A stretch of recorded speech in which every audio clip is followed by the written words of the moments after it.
Hello, hello, hello, and welcome to Larger Curves today. I hope you are having an excellent day. There's 10 days left of 2023, y'all. Give yourselves a hand. You made it. You're getting through. You're pushing through. You're striving. You're doing more than surviving. You're thriving. You're living life in. All right? Give yourselves a hand. 10 days left of freaking 2023. Woo! All right. All right. All right. Woo! You guys are going to have to bear with me, Curvies. Your girl is all in her emotions. My dad died last Thursday.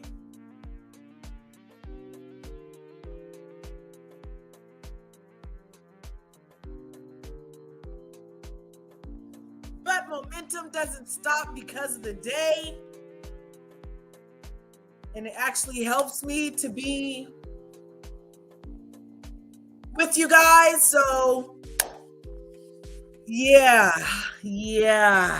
But give yourselves a hand because we made it through. We got 10 days left. Woo! All right. Let's go.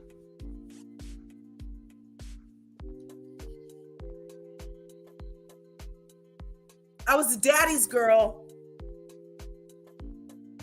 I'm a daddy's girl.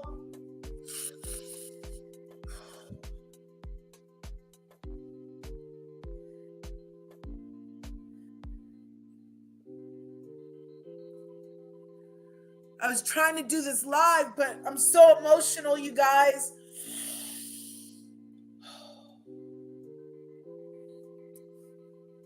Today has been a better day.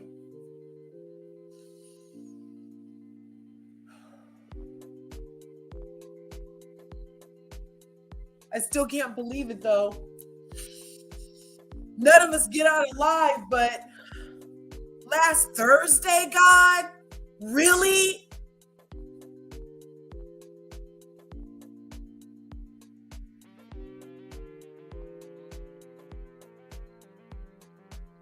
Really? Yep.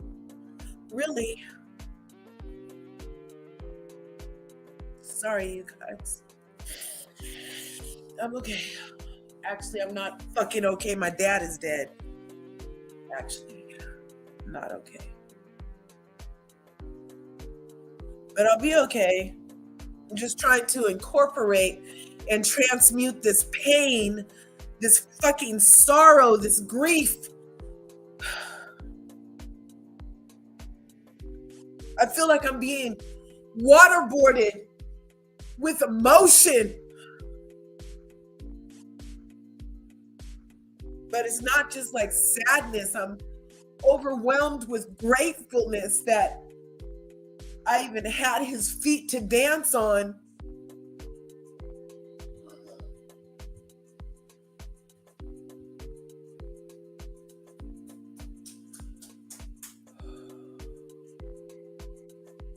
And I'm filled with joy. It's so many memories. Like every picture brings a smile to my face. And then there's a hollow in my heart because his avatar isn't here.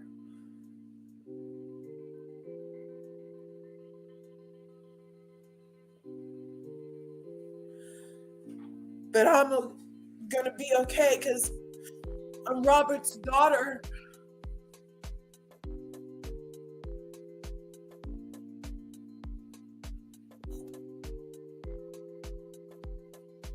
My DNA.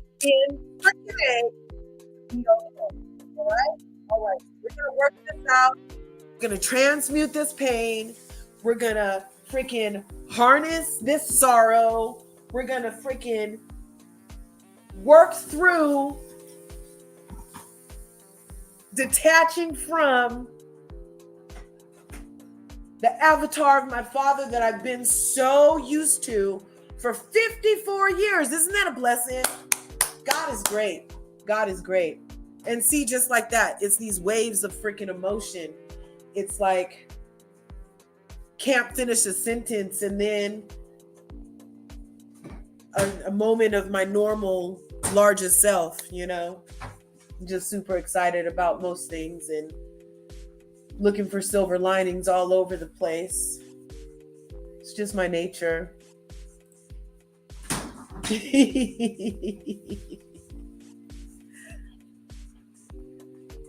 What'd you say, babe?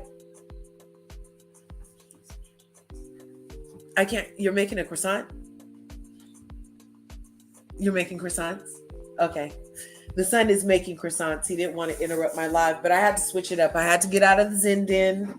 I had to come downstairs for this live. I'm just trying to switch up this energy, these feelings that I'm having. I just don't want to keep having them in the same exact place. You know what I'm saying? I've been doing lots of tree hugging, lots of grounding out, lots of praying, lots of enjoying being present for my family, for my kids, for my husband, for my mom, for my other family members. There it goes. Oh, will you look at that? Look at that. Did it pop open, babe? It popped open. Oh, it popped open and popped up. Let me see. Turn on the cam. I can't. No. But he wants you guys to see how this freaking, no, that's going to look really weird on camera, babe. We can't show that. That'll look really weird. Okay. So anyway, we're going to talk today about how the missus and the missus versus Dr. Jackie over on Married to Medicine, you guys. I don't want to make you guys sad. We're going to get through this. We're going to get through this. It was just, that was the first time I was telling you. So yeah, those have been the moments that it's really hard. It's to like acknowledge that it's really true, anyway.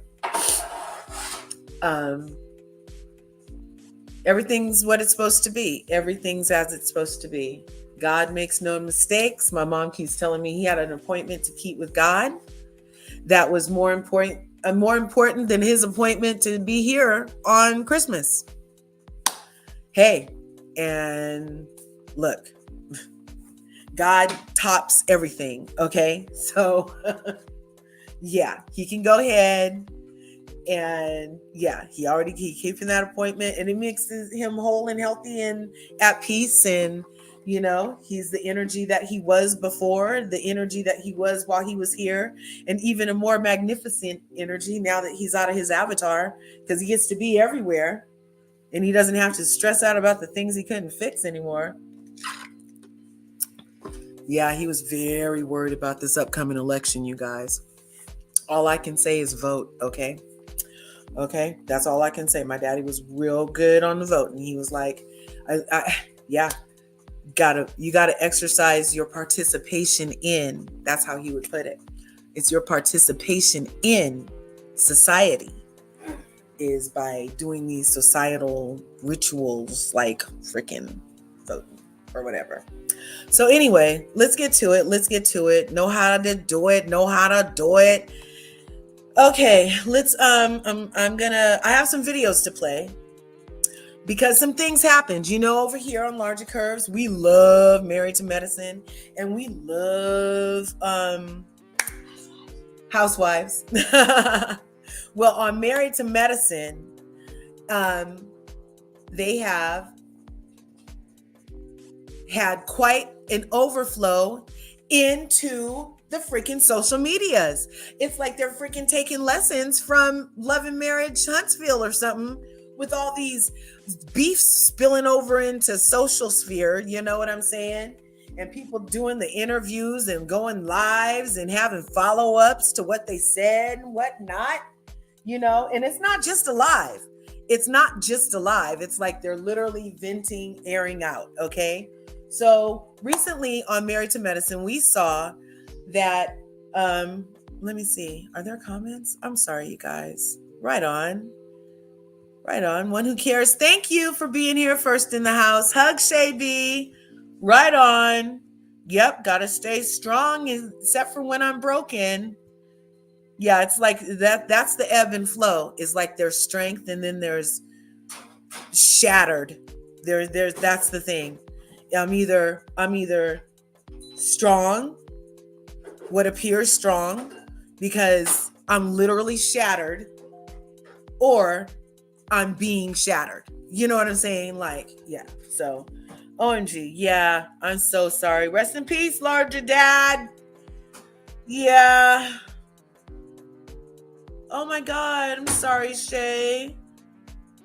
Oh my God. It still feels like yesterday, years later. That's fucked up.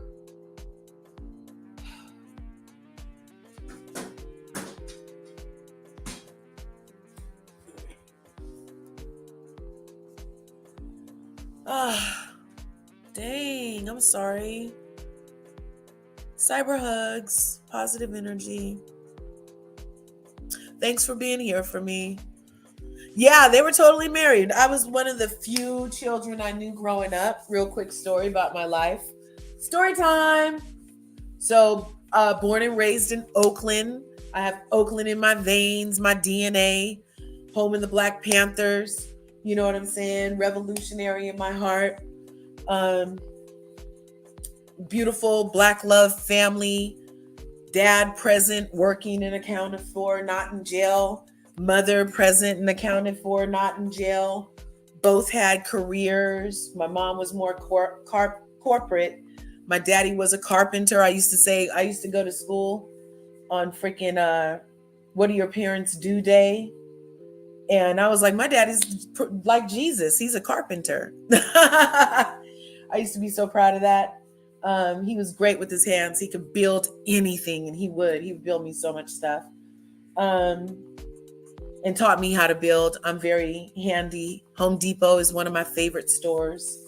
Like I always say, if I could have a shopping spree anywhere, it would be at like a Home Depot. Yeah, give me a freaking shopping spree for thousands and thousands of dollars, and I would come home and build some shit. Okay. Anyway, had a sister. We adopted a brother because my mom wanted 28 kids, and well, not all 28. She was gonna stop at 11, and then she had some lady stuff and went to the doctor to find out what was wrong, and came out with a hysterectomy after 2 children. It was not her complete wish to have that done, but the 70s. So, and there are sterilization techniques they used to use on many a colored woman. You've heard the stories about Black ladies coming home sterilized and with hysterectomies. Yep, my mom. So then we fostered kids, and always had all my friends at my house. One time I had a slumber party, you guys, with 36 of my closest friends. Okay. I went to all parochial schools growing up, all private, Christian, Lutheran, and Catholic type of schools, and always wore uniforms. My dad would drop me off, pick me up. If I was in a play, he would help build the set. My mom would help with costumes. I'm telling you, I had like a freaking fucking life, you guys. Beautiful. That's part of my sadness and my grief, is because I mean, not that I was going to be able to go back to that, but he was still here as a like a part of that continuance, you know. And had pets. He would put swings in the backyard, and he would go the extra step of making sure, like, we got that thing to dig out the dirt right where the leg of the swing was going to be, so he could put it into concrete. Because remember, back in the day, if you look up a swing set, Google swing set 1972, and you'll see they used to sell complete playgrounds for people's backyards, you guys. But then they would have these little anchors, and your kid would start going up too high, and the thing would start tipping back and forth. So my daddy was smart. Like I told you, he was a carpenter. So he would put it in concrete, got to keep it safe. So anyway, yeah, so they were definitely married. And the funny story about that is they got married the day before my first birthday. Yeah. So, and then stayed married my entire life until I was like 36. Around 36, I think they finally got divorced. And that was for like a reason. I think they pulled a Nene and Greg where some stuff was coming down the pike and her name wasn't going to have to be on it. So, I mean, and they were at the end of the marriage anyway, but they had been staying married. But yeah, they finally did it on paper. And then, but they still hung out till this last year of his life and they would go on movie dates. They would go shopping for each other and with each other to this day, like even after that. So that's like 20 something years later. Anyway, I hope I'm not boring you guys, but yeah, so they were married. So one of my greatest memories real quick before that, before I stop talking about it right now is, like I said, I used to dance on his feet. And you guys know my name, my literal freaking name is Larja. Okay. Even though it's an acronym, obviously, for if you can figure out my initials. Well, I should do a contest. But Larja. Yeah. And I've always been, a voluptuous Ziftig type lady. But in looking back in some of those pictures, I was like, damn, I didn't even know I was that big. You don't see shit, right? Body dysmorphia works every way possible. So, but I was a big girl too. I was like a big girl, you guys. And my mom was a feeder. She could cook and we liked to eat. Okay. And friends would come over. They'd be like, ooh, I want to come over your house. You guys always have dessert every night, Yeah. And it showed. But, it was okay. It was great. So anyway, my dad would dance with me on his feet. And I was a big girl and he was so strong to me because he didn't care that I was crushing his feet or nothing. Hey, Hubs. And he would just dance with me on his feet. It was so cool. He was so strong. Anyway, Robert. So let's keep going. Yeah, they were married though. I'm sorry. Yeah. Oh, I'm so sorry, Alicia Winston. Thank you, Morgan D. Oh my God, Morgan D. Oh my God. No way, Robert. Right on. Give it up for the Roberts.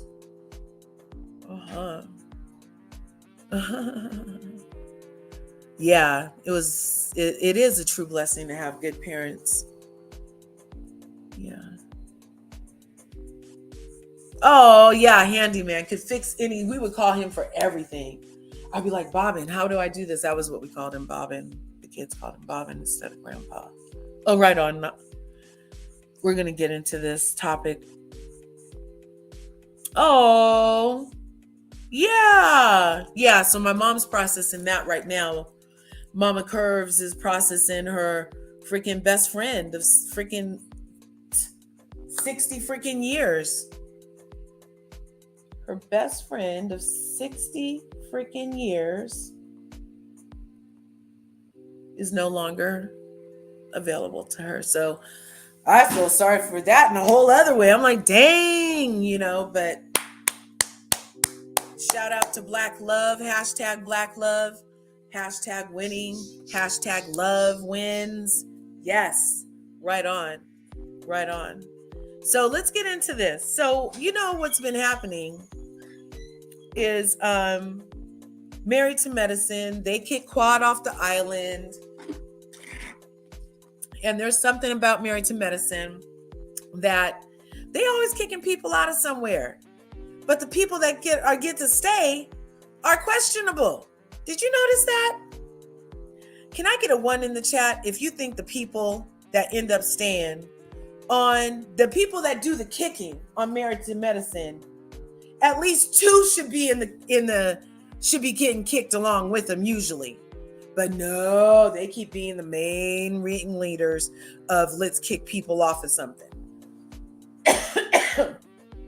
Case in point, Mariah created the show, concept, executive produce, gets the cast together, put some names in the hat. Everybody knows everything morphed. The same way they talk about it over on freaking Love and Marriage Huntsville. It was supposed to be about one thing and then it morphed into another thing.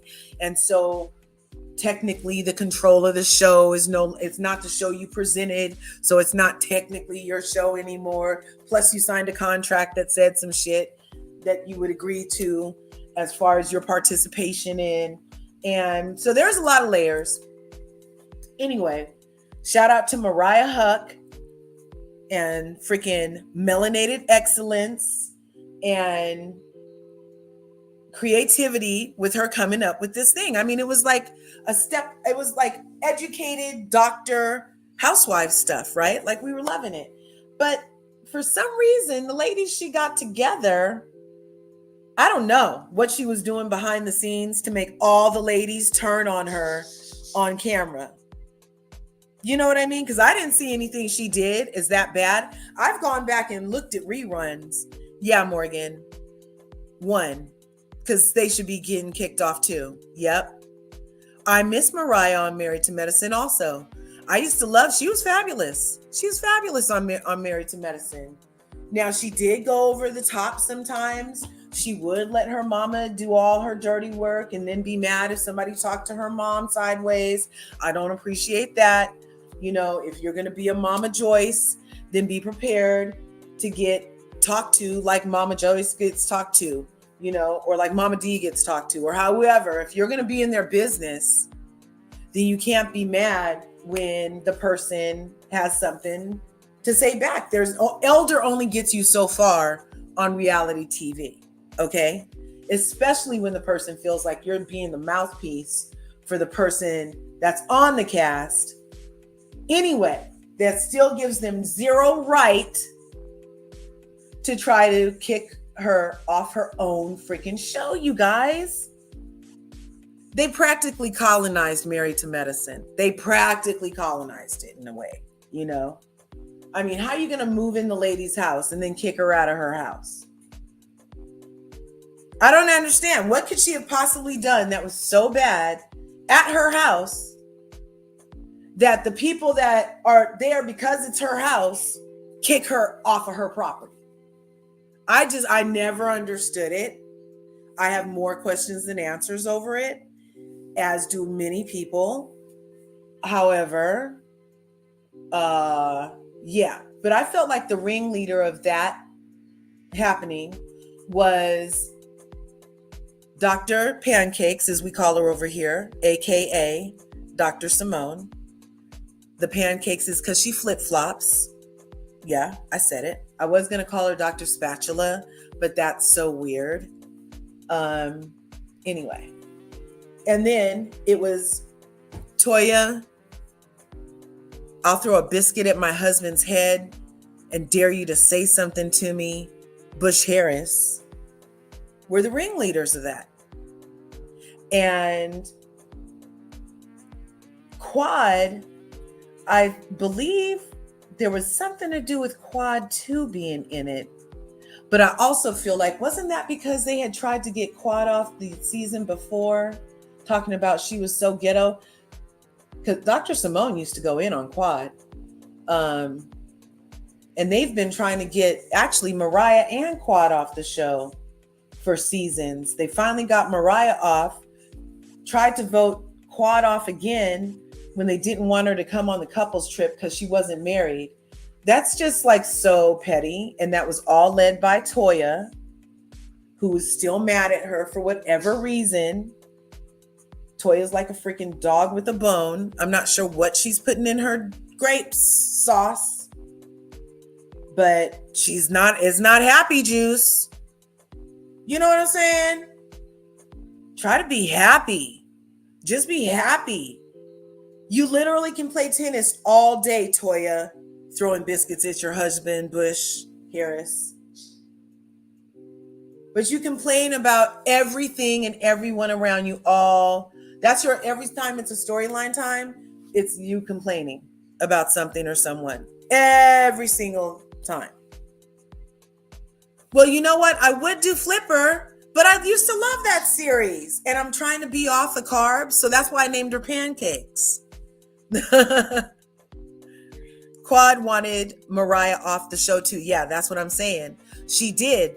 And isn't it because didn't they try to get Quad off the season before and then she came back and she was against Mariah with them enough to get her off? Yeah.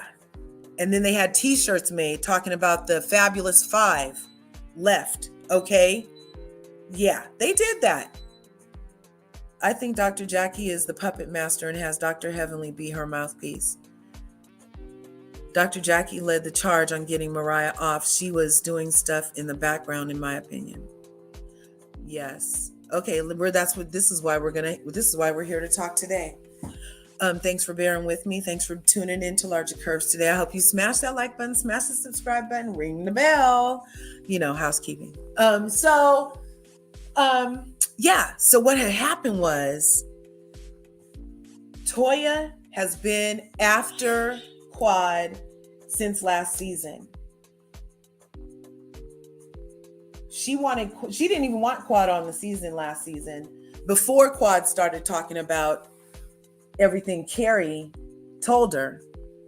And Carrie is Toya's friend, you guys. You know, Carrie Wells, the lady who said the black people were the help on their show. And all she's married. She's married to medicine. She said the medicine looked like the help when they were at Anila's party, remember? And then lied and said she didn't do it. And then they scrubbed it to help her out. Remember that? Yeah, that Carrie who Toya brought on the show. That Carrie? Yeah. So Carrie told Anila and Quad that Toya said there was a hit out on Anila or something like that. Some kind of crazy words like that. Where's an allegedly banner? Let's see. Let's try that one. So allegedly, Toya told Carrie, but Carrie said she said this, as well as Anila said she heard it, and Quad said she heard it too, that Toya said there was a hit on Anila. And then Anila and her fell out, remember, because she did the moving joke, because they are always moving. That's so freaking weird. How do you build your whole dream house and move to a rented house 2 months later, darling? Like, that just doesn't sound sane at all, especially for the amount of stress that was put on your relationship during that time. Like, it's just like, what the F are you doing and why are you doing it? Like, I would love to understand the mind that you build this custom house for all this money, put all that stress on your relationship just so you can sell the house and rent a house. But you could have been putting that money that you're renting towards the mortgage of something you're owning. I don't understand. And then that whole thing about how she took out $1 million personal loan or something to finish the house and then sold it. Allegedly, I don't know. I'm not a freaking realtor, but I am a realtor in California. So get at me. There's so many weird questions I have for Toya.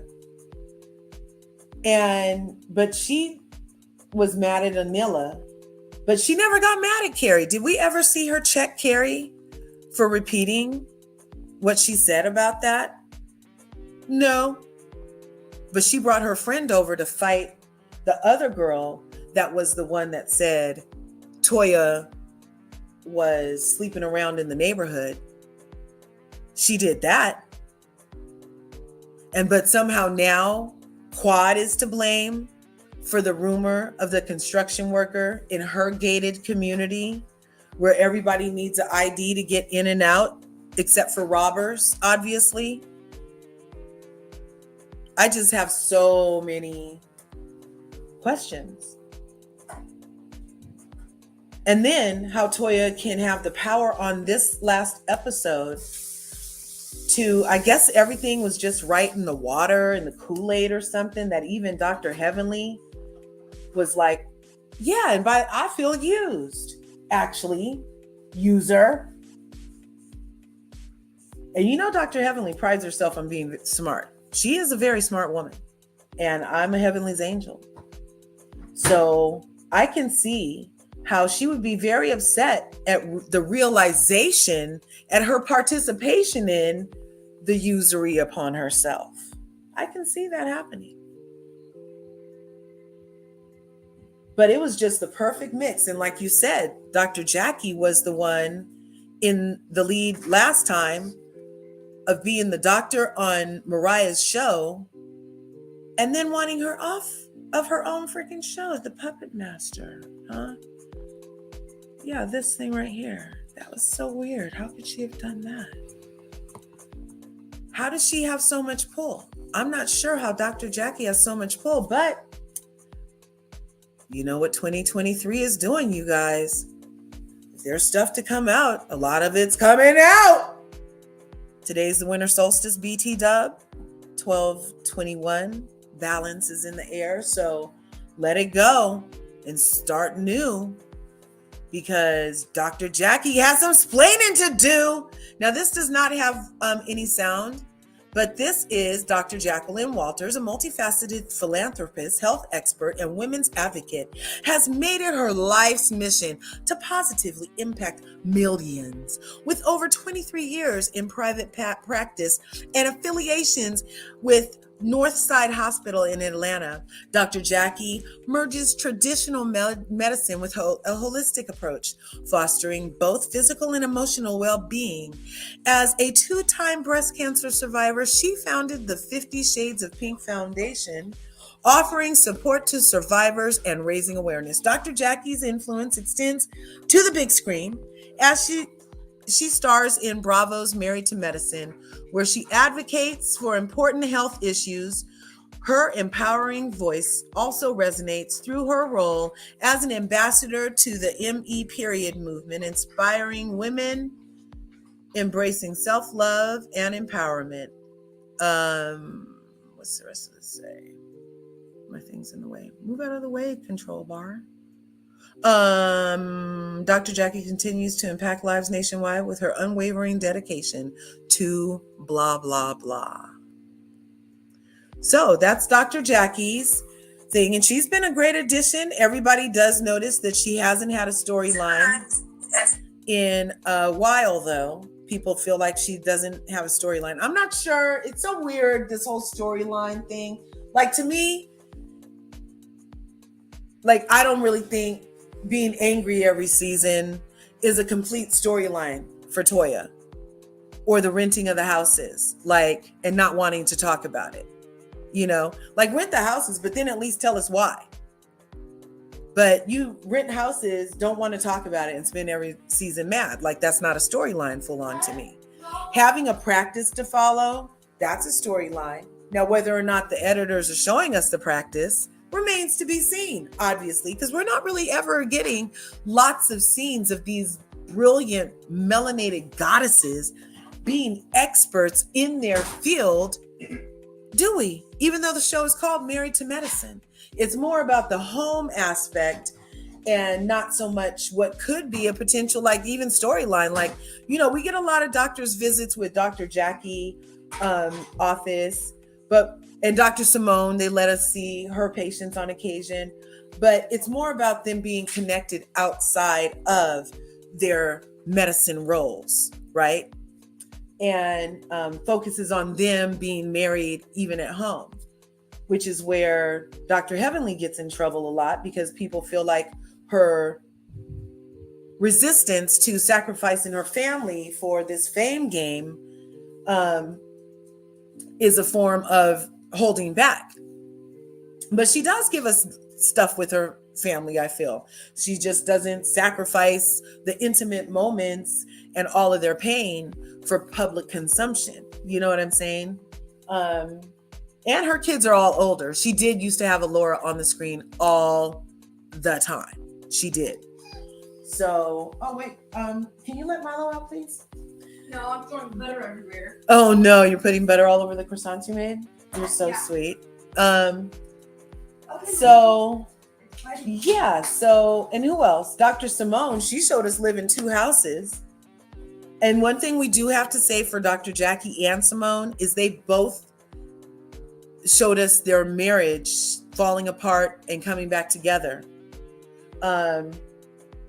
Dr. Simone, we've continued to see Cecil on a pretty regular basis, but that's allegedly because he's, available. Let's just put it that way. Curtis, he's MIA a lot. Does he still coach or something? I'm not sure. Who else is on the show? And Quad was trying to make Puppy Couture, and she was doing something else, and she'd be traveling a lot, and she was being fabulous at her house. She was going to show us all that stuff. And I would have liked to, and they did show us how Quad was trying to date again. So I feel like the storylines are havable. All that to say, the storylines are havable, okay? But this right here, this last episode got Buffie Percell. Shout out to her 75-pound weight loss. I got some more pounds to lose. I'm with you, sister. But she posted this because after Dr. Jackie, who is the star of Bravo's Married to Medicine, Let the People Tell It, we had Kamala Harris on Bravo. Okay. That was big kudos, And they were talking about how Black women in medical care don't get the same treatment, and what an atrocity it is and what a problem it is, and the mortality rate. And Dr. Jackie was telling Kamala Harris, and they were agreeing that Black women need to be heard in and by their doctors. Okay. And then Buffie Percell had time. So we got this from Buffie Percell, and we're going to let this play.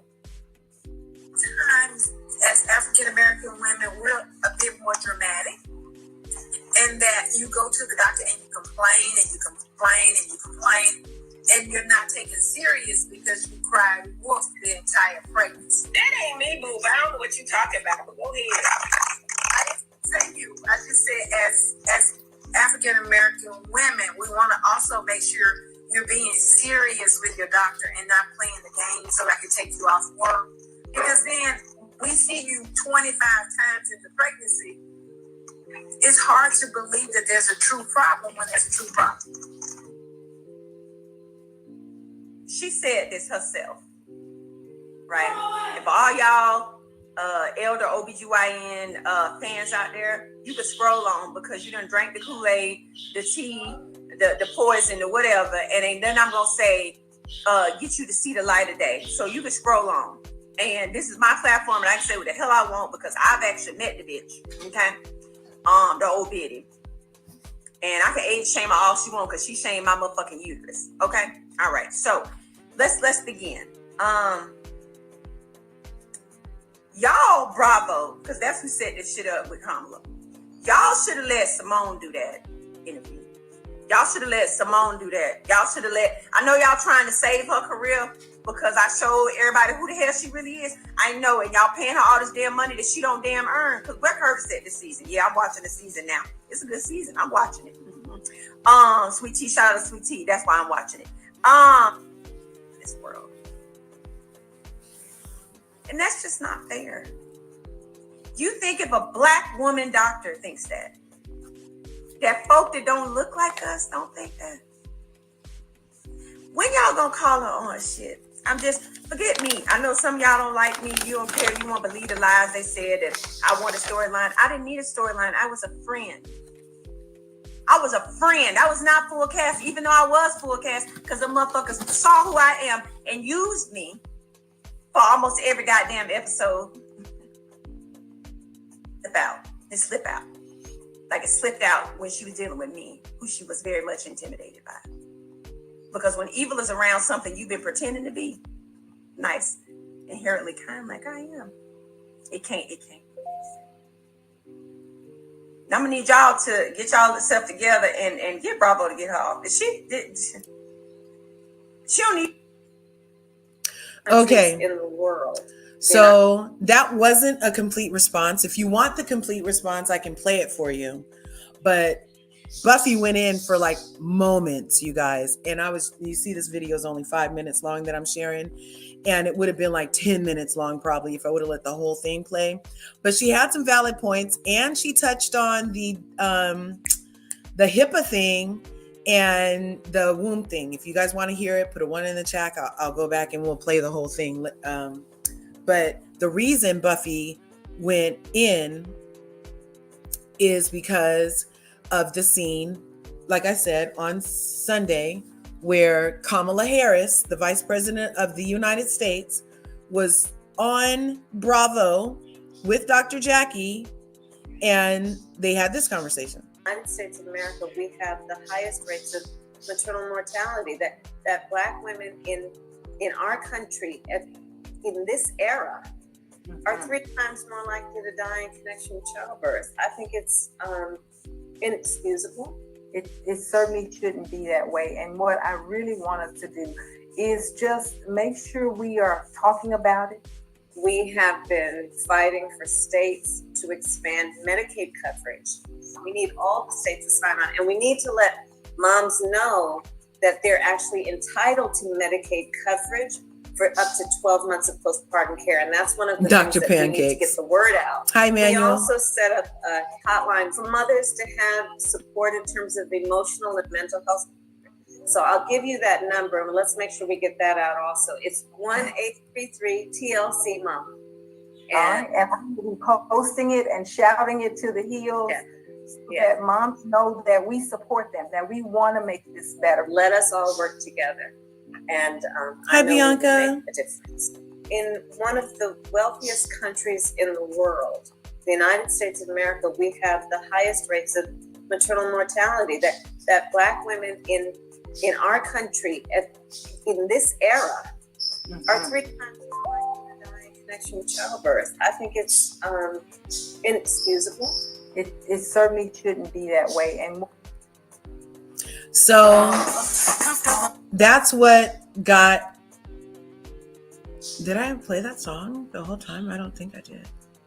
Yeah, good. So that's the scene that got this whole thing started. So after that, Jackie responded, you guys. Did you know Jackie responded this morning? Because that clip that Buffy posted on her that Buffy posted just there went viral. Neighborhood Talk picked it up, the Shade Room, Jasmine Brand, all the regulars picked it up. So it went viral enough that the non-responsive Jackie responded. Let's take a look. She said recently a clip from nearly 2-hour video was taken out of context to make it appear that I somehow take lightly what I have advocated for concerning the devastating problem facing the Black maternal health crisis. I'm reading so slow because it's super blurry on my end. It has been my life's work to highlight and attempt to rectify the issues that devastatingly impact Black maternal mothers versus our counterparts. As a physician, I educate my patients every day to be their own best health advocate as we continue to face medical mistreatment and gaslighting. My intention with the broader conversation was to ensure patients enter their pregnancies armed with information and tools that effectively communicate their needs with their doctors to ensure a positive outcome. The reason I became an OBGYN is because growing up, I saw such a lack of diversity amongst medical professionals and was determined to be a part of the change. Yesterday, today, and tomorrow, I will continue to fight for the lives of Black mothers and babies. Dr. Jackie Walters. I'm not sure that was taken out of context. Did they chop this up? Let's go back and listen to what she said. Because I remember being in that live and thinking, no, she didn't when she said that. So I don't think this is a chopped segment, you guys. Let's take a look again.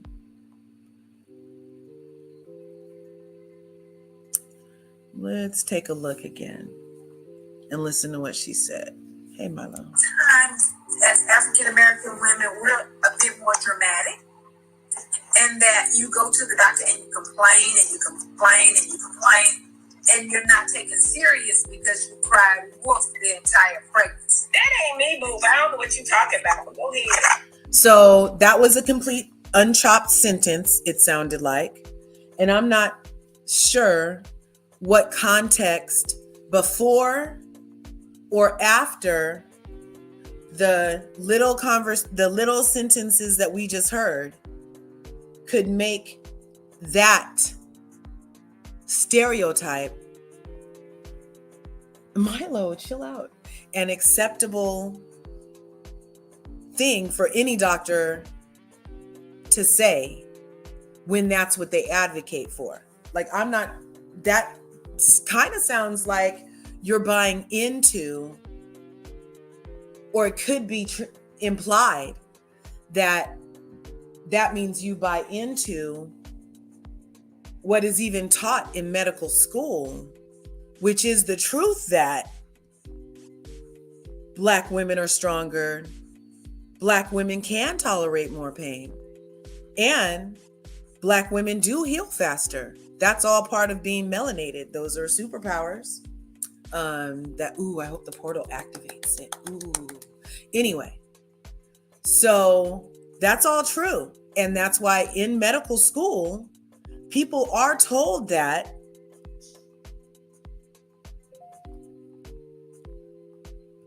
that's the case. Medical, what's it called? Who said something? Medical. No, not Jehovah's Witnesses.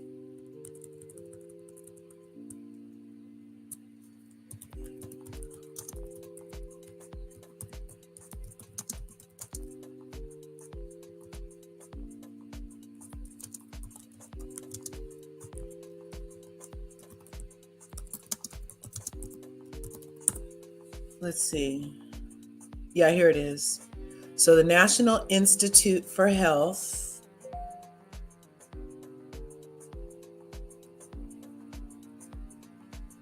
Oh, it's saying, let's go here. That because of racial bias,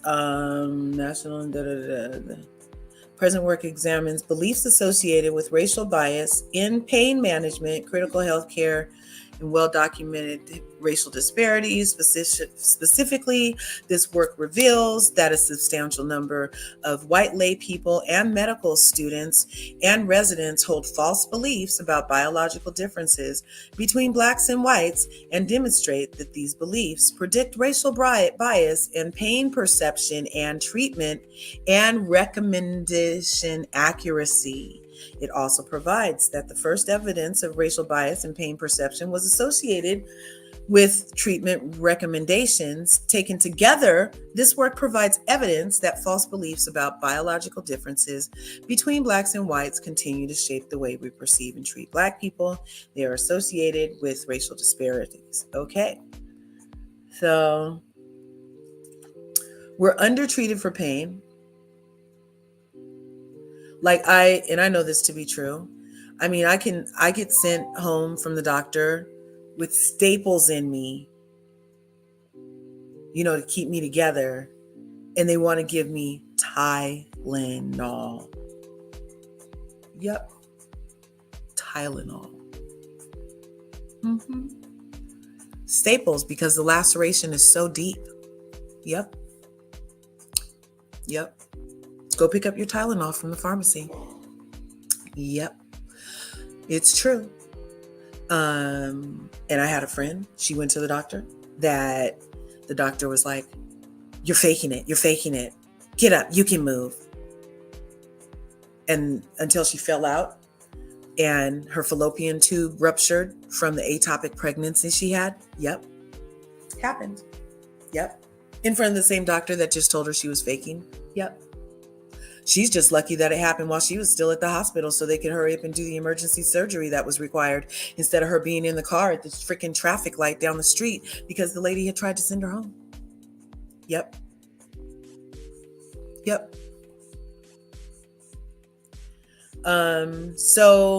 But there's a reason for this. Let me see.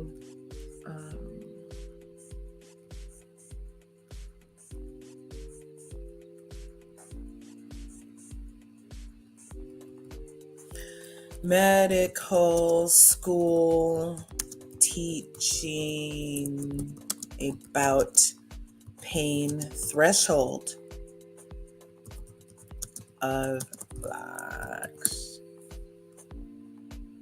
Oh, is this the same article? Let's see. They believe we have thicker skin, less sensitive nerve endings. And just because you can tolerate more pain doesn't mean you don't feel pain.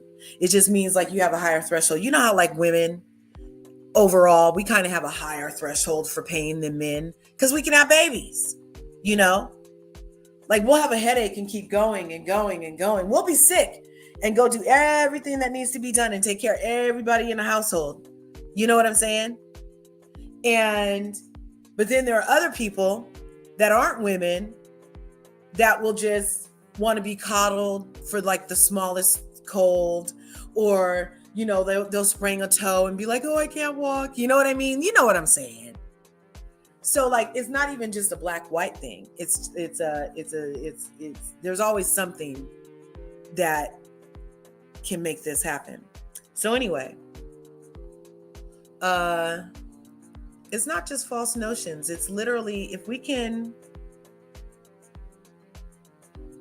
find, there's a reference in the National Academics of something. It's not so much unconscious. It's literally taught in medical school that that's the case.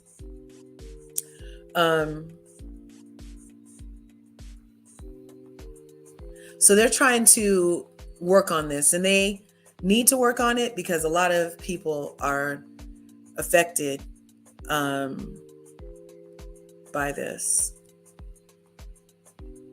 Jackie hasn't even given birth, right? So how dare she give us a textbook, right? The response to pain, exactly. Like, how are you telling me what pain I'm in? If I came all the way to the doctor, believe me, it's not just because I want to take off work and sit at home with my feet kicked up. And excuse me, even if I fucking did, I'm growing a person inside of me.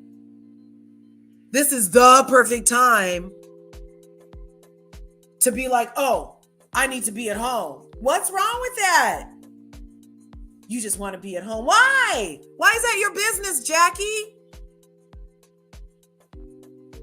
Let her be where she want to be with her baby growing inside her. Other countries get a year off with pay and all your health care. but you don't want to have to, you don't come in here and fake it for a note because you want time off work.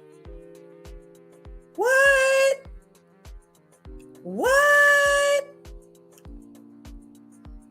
Okay.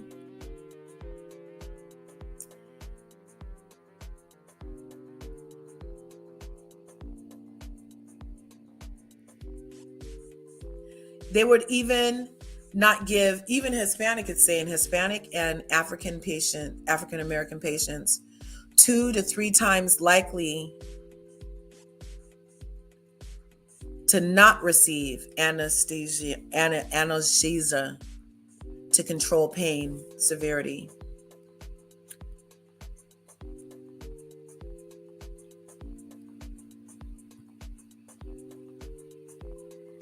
So there was all kinds of studies on how potentially harmful. I didn't say you. I just said as African American women, we want to also make sure you're being serious with your doctor and not playing the game so I can take you off work. Because then we see you 25 times in the pregnancy. It's hard to believe that there's a true problem when there's a true problem. If a person comes in 25 times during their pregnancy, there could be a true problem. That was crazy. And then those numbers are so exaggerated. I don't know. Like, I really appreciate Dr. Jackie and stuff, but look, she got caught up. She got caught up with her own stuff. She said this herself. Yeah. Right? And for all y'all elder OBGYN fans out there, you can scroll on because you done drank the Kool-Aid, the tea, the poison, or whatever. And now, I will say that Buffy is coming in extra hot, but overall, I feel like that's a harmful statement to make and not acknowledge. Let's go back over here. Yeah. So this, let me see. So this statement doesn't really acknowledge what she says. It almost feels like she's saying she's blaming it on editing. And because she said context would make it appear that I somehow take lightly. And it's not that we're saying you take it lightly. We're just saying that that comment was harmful and counterproductive to what you advocate for. That's all we're saying. Let's see. Yeah, we were forced to deal with more pain.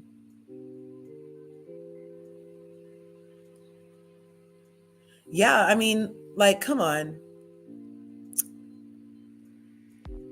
If you show up at a doctor, then you've reached your threshold of pain. That's my point. Okay, that's what I'm trying to say. I didn't get all the words out. But my point is that what Dr. Jackie is saying in this video is assumptive and harmful. Serious with your doctor and not playing the game so I can take you off work. Yeah, that statement right there.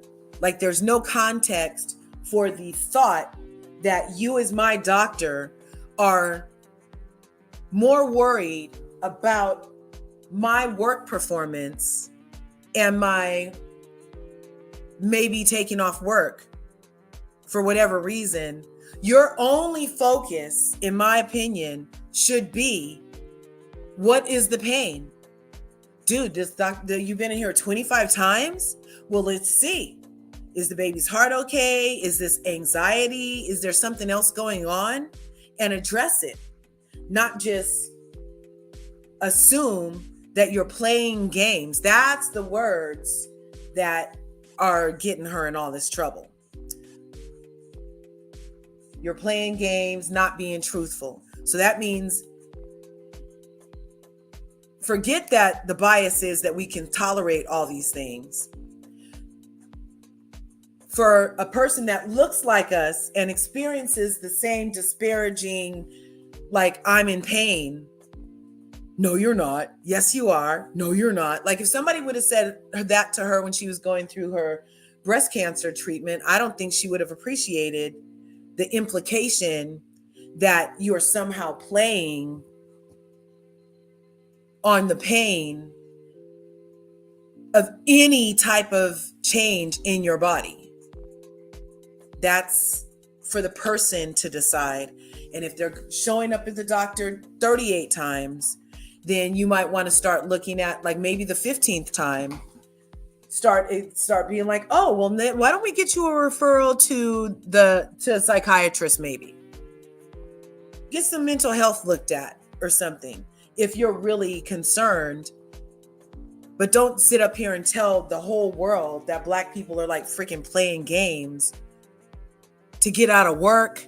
Really? That's weird. Because then we see you 25 times in the pregnancy. It's hard to believe that there's a true problem when there's a true problem.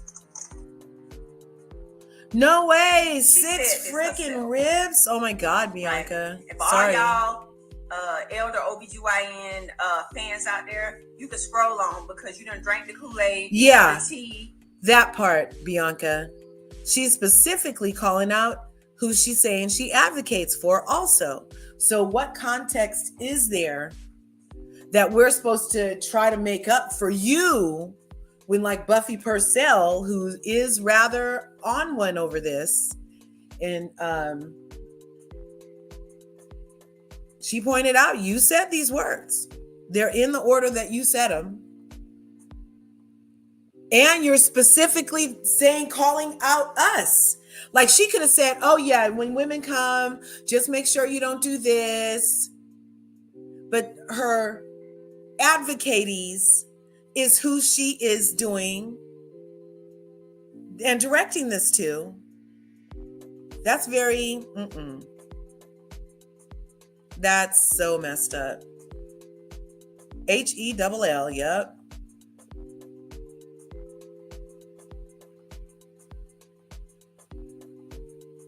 Yep, that happens all the time. Yeah, no, be heated. Like we need to like counteract these narratives. You know, I love doing that here on Larger Curves. And harmful stereotypes, I love busting those down, you know. And that was a very harmful stereotype to project and to play into.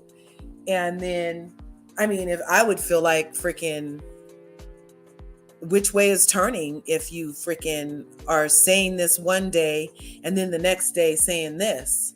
And then I would only be going by how you treat me. I saw that somebody said that the freaking reviews for Jackie might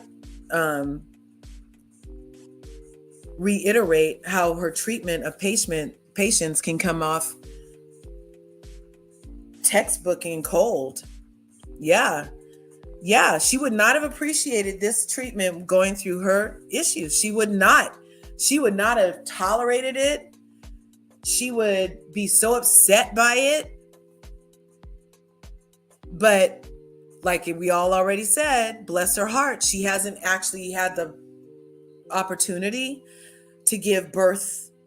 So maybe even while she's birthing babies, she somehow isn't connecting the trauma and pain and everything around that even. I mean, yeah, it's a joyful event, but your body goes through havoc and you end up so screwed up on the other side because you're a whole different person with a whole new person. You know what I mean? So there's like a lot of things that happen in childbirth and in that 10-month process. 40 weeks, it takes 40 weeks to make a baby. I mean, you can take them out around week 38. Yeah, even 36, I believe. But it does take a good baked baby is 40 weeks, you guys, 10 months. I don't know why they lie to us about 9 months. 40 weeks is 10 months. But anyway. Yeah, it's not a service. And we got to break down these freaking Stereotypes. Jackie is no better than. Yes, that statement sounded like she was very an op. It sounded like she was a fucking op. Let's listen to it one more time. That's really disappointing, Jackie. I remember being on this live and thinking, ooh. Times as African American women, we're a bit. And Dr. Heavenly, bless her heart, was like, I don't. And try, and yeah. More dramatic. And that you go to the doctor and you complain and you complain and you complain. And you're. And for you to be saying that as Black African American women, we go someplace to be an angry Black woman and complain. She's like piling on stereotypes in this little segment. I wonder how many seconds is this even? And it's undermining everything that we ever knew of Dr. Jackie. And that you go to the doctor and you complain and you complain and you complain. And you're not taken serious because you cried wolf the entire pregnancy. That ain't me, boo. I don't know what you're talking about, but go ahead. I didn't say you. I just said as African American women, we want to also make sure you're being serious with your doctor and not playing the game so I can take you off work. Because then we see you 25 times in the pregnancy. It's hard to believe that there's a true problem when there's a true problem. You guys, that's not cool. That sounded like she was working for the ops. Ooh. Right? Okay, Bianca, here's some perspective, you guys. Bianca's hot at these stereotypes being thrown around, and she's like, I don't even have children. Seeing people you love go through it is enough for her. And it should be for a doctor. Yes. Where's your bedside manner? Somebody needs a red nose. Where's Patch Adams when you need him? Come on. Bedside manner. No excuses. Yup. Know better. This is what she's saying. Come on. Yup. Like I said, I love Married to Medicine. I feel like it's Black excellence. I don't feel like these statements right here are conducive to her brand. Talk about it. Go ahead. And that's very interesting that she would allow this to be something that she even said or thought, because she is very about her brand. And I'm not sure what these gerbils are in this, but I just said as African American women, we want to also make sure you're being serious with your doctor and not playing the game so I can take you off work. Because then we see you 25 times in the pregnancy. It's hard to believe that there's a true problem when there's a true problem. She said this herself, right? And for all y'all elder OBGYN fans out there, you can scroll on because you done drank the Kool-Aid, the tea, the poison, or whatever, and ain't nothing I'm gonna say get you to see the light of day. So you can scroll on. And this is my platform, and I can say what the hell I want because I've actually met the bitch, okay? The old biddy. And I can age shame her all she want because she shamed my motherfucker. Yes. Okay. All right. So Manny. Let's begin.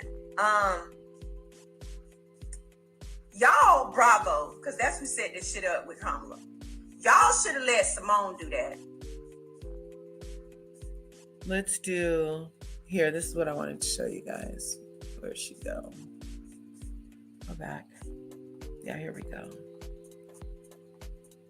She was so hot.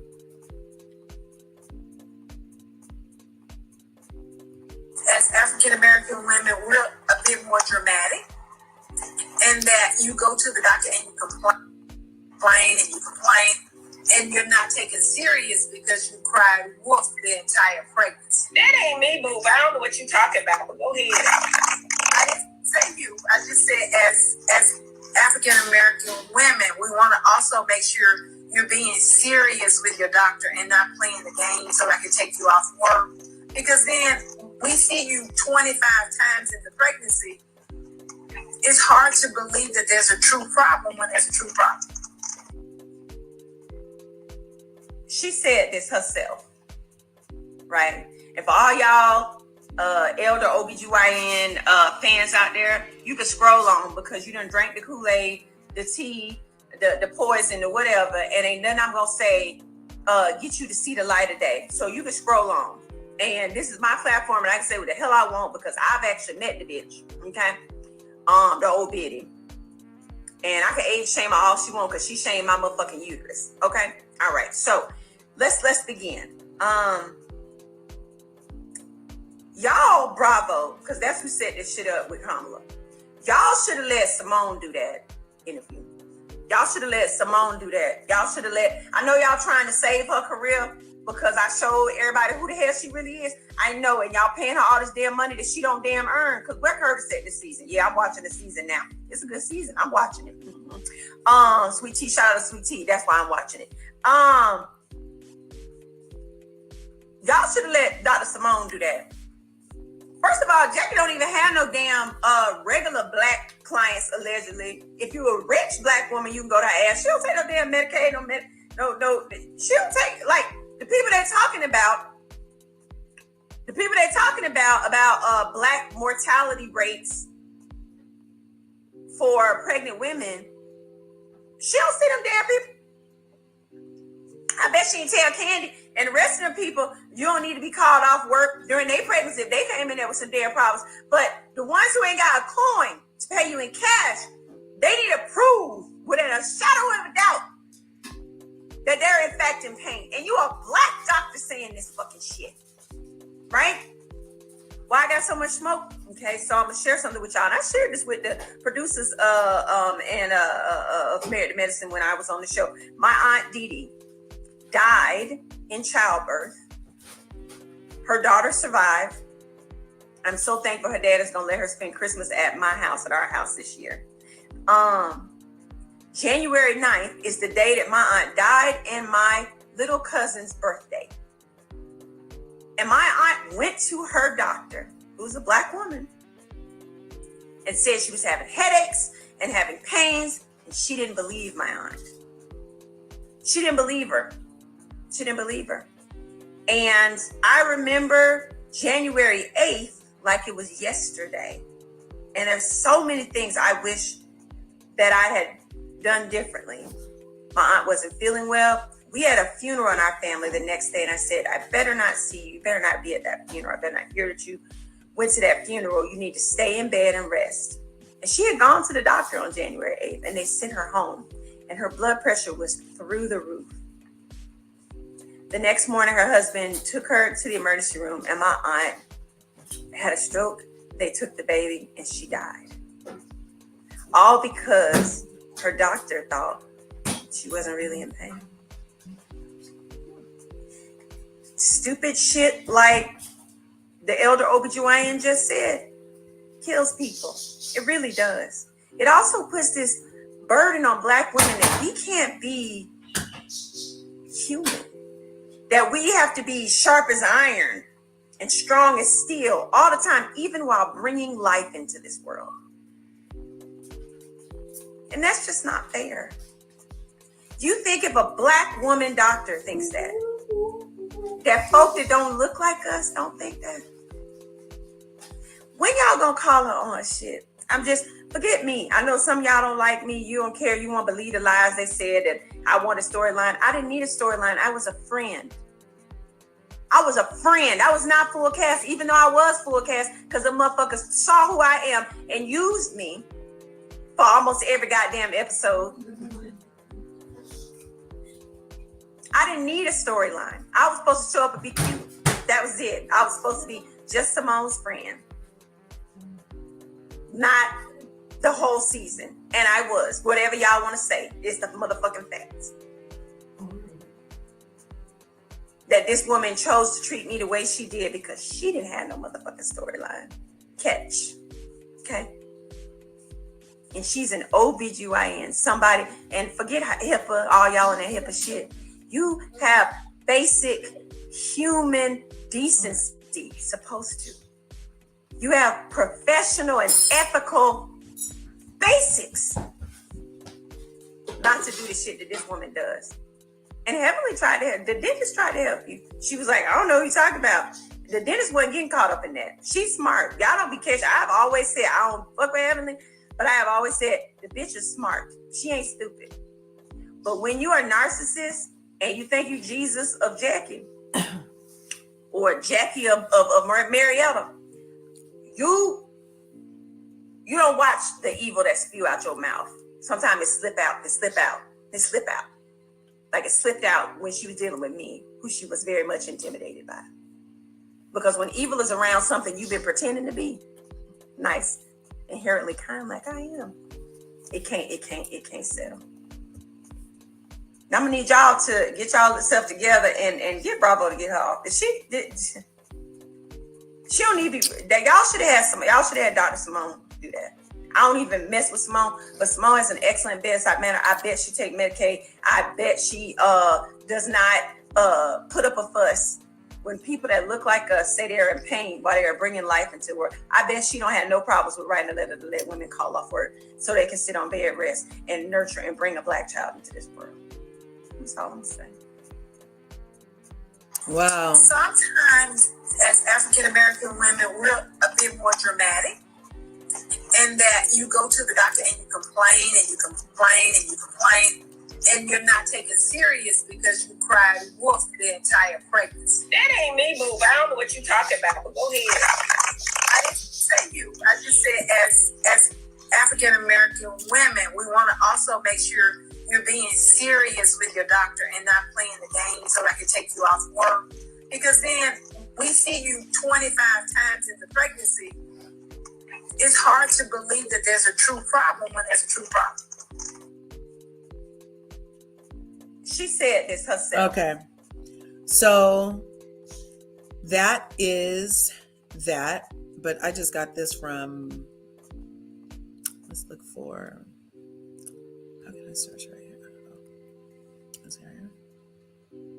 These are searches. Just a second, you guys. There we go.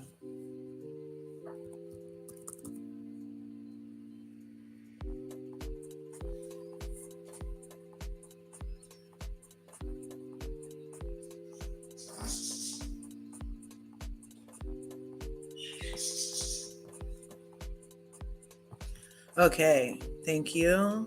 Here we go. We were just talking about this. I also had a... You still holding a grudge for Mariah claiming you don't understand what it's like to not have kids? Mm-hmm. Your job is to protect them. And I think you can do that with an adopted child. That's not the same. You really don't even have a clue. I'm not even being funny. Okay. Not forgetting what she has said when it comes back up again is human nature. None of us are perfect.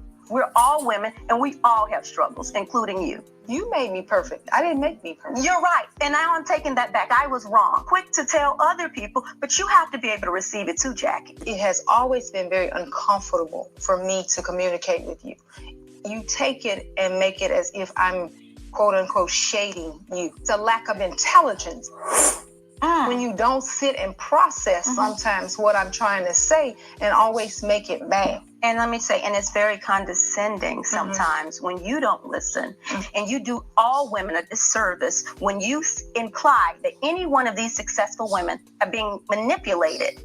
You have this body language that is such a turnoff. You rolling your neck and your body language and your undertones. That is the one thing that just irks me. And your way you speak to people, is Jackie. your body you language may not yell, and that undertone. but you may not. But you may not. But look at your hand. I'm not. You have an undertone about yourself as well. You may not yell, but you can be very nasty. You just do your shade in a different way than the rest of these ladies. You still holding a grudge for Mariah claiming you don't understand what it's like to not have kids? Your job is to protect them. And I think you can do that with an adopted child. That's not the same. You really don't even have a clue. I'm not even being funny. Okay. Not forgetting what she has said when it comes back up again is human nature. None of us are perfect. We're all women and we all have struggles, including you. You made me perfect. I didn't make me perfect. You're right. And now I'm taking that back. I was wrong. Quick to tell other people, but you have to be able to receive it too, Jackie. It has always been very uncomfortable for me to communicate with you. You take it and make it as if I'm quote unquote shading you. It's a lack of intelligence. And you don't sit and process sometimes what I'm trying to say and always make it bad. And let me say, and it's very condescending sometimes when you don't listen, and you do all women a disservice when you imply Morgan that D? any one of these successful women Hey, have Pam. Hi. Hello. Thanks for coming up. Oh, no problem. I just wanted to first say, again, I am so sorry to hear of your father's passing, and I'm praying for you and your family and strength, and just, you guys just to be okay during this, process. But know that it's always a rainbow on the other side. Awesome. Yeah. So I don't want to get too, I'm sorry. I don't want to get too, sad or anything. Yeah. So I love you. gonna Thank say you so that much. no I appreciate problem. No problem. You're like a sister. So I'm like, oh my goodness, when you said that, I was like, oh my God. Right? I'm But like, oh my God. yeah. Wow. But what are your thoughts on all of this, like, and all of these replays and all of this history? And it's just like still a little hopscotchy for me. I'm not sure which box we're skipping over that these ladies ended up like this, even way back then. I Like know. everything Dr. Jackie is saying, so calm and measured, is again like she's a freaking op. Like, who said this to another Black woman when you're literally describing all the stereotypes about being Black to a Black woman? Yep. I don't like the way you move your neck. I don't like how you're exaggerated. I don't like how, you know what I'm saying? Yeah. Like, you roll your eyes, like all of these things. And so what if a person has freaking more than one box emotion? Not everybody has the composure that the lady who always wanted. I used to like her lemonade things. That was a good idea. But not everybody has time for that. Right. Absolutely. I agree.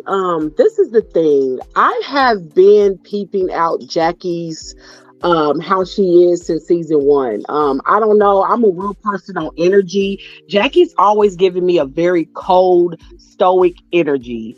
And I've always just thought to myself, it's just something, a disconnect. Like, it's something disingenuous about her. I can't put my finger on it, but it was a lot of things that, like how she spoke about Mariah, how she used to speak about Quad. And they actually had something on Twitter not too long ago about when she first met Quad, and she was like, oh, the way she speaks, and it was just very and Simone used to do the same thing, literally called Quad Ghetto. Yeah, but the doctors have always had a reputation of being snooty, thinking they're better than the wives. Mariah and maybe even Toya, and I'm sure Quad has said this. I know for a fact Mariah used to say that the doctors thought they were better than the wives, and I don't know. I'm just very disappointed in Jackie with that clip that's going around with her and Heavenly. I'm so disappointed because majority of Jackie's patients are majority of Black women. So this is how you feel, Jackie? Really? It's a notable thing around the medical community that they always overlook Black people, Black women, particularly about our health, about concerns that we have. So Jackie, this is how you really feel. So all these years when you quote unquote been an advocate, this was smoke and mirrors. This is just for the masses. This is for optics. And I don't know. It's just frustrating to see. And I've been seeing her for her work. Like I've been checking her out since day one, and I've always got a very disingenuous energy from Jackie. Yeah. Hi, Bianca. Hey, y'all. Hey, Bianca. Oh my gosh. Didn't freaking Morgan just say a mouthful? She did, because I was a little confused. So with Jackie, I didn't see it in the beginning. I'll admit it. I didn't see it in the beginning because, like everybody said, but when she came out with this, that struck a nerve. That struck a nerve with me. How dare you come on and say that Black women pain doesn't matter. How can you determine what somebody else's pain tolerance is? How? Every individual pain tolerance is different. Yeah. I can tattoo, and I can sit there. I'm gonna tell y'all an example. Me and my old roommate, we went and got matching tattoos. I went first.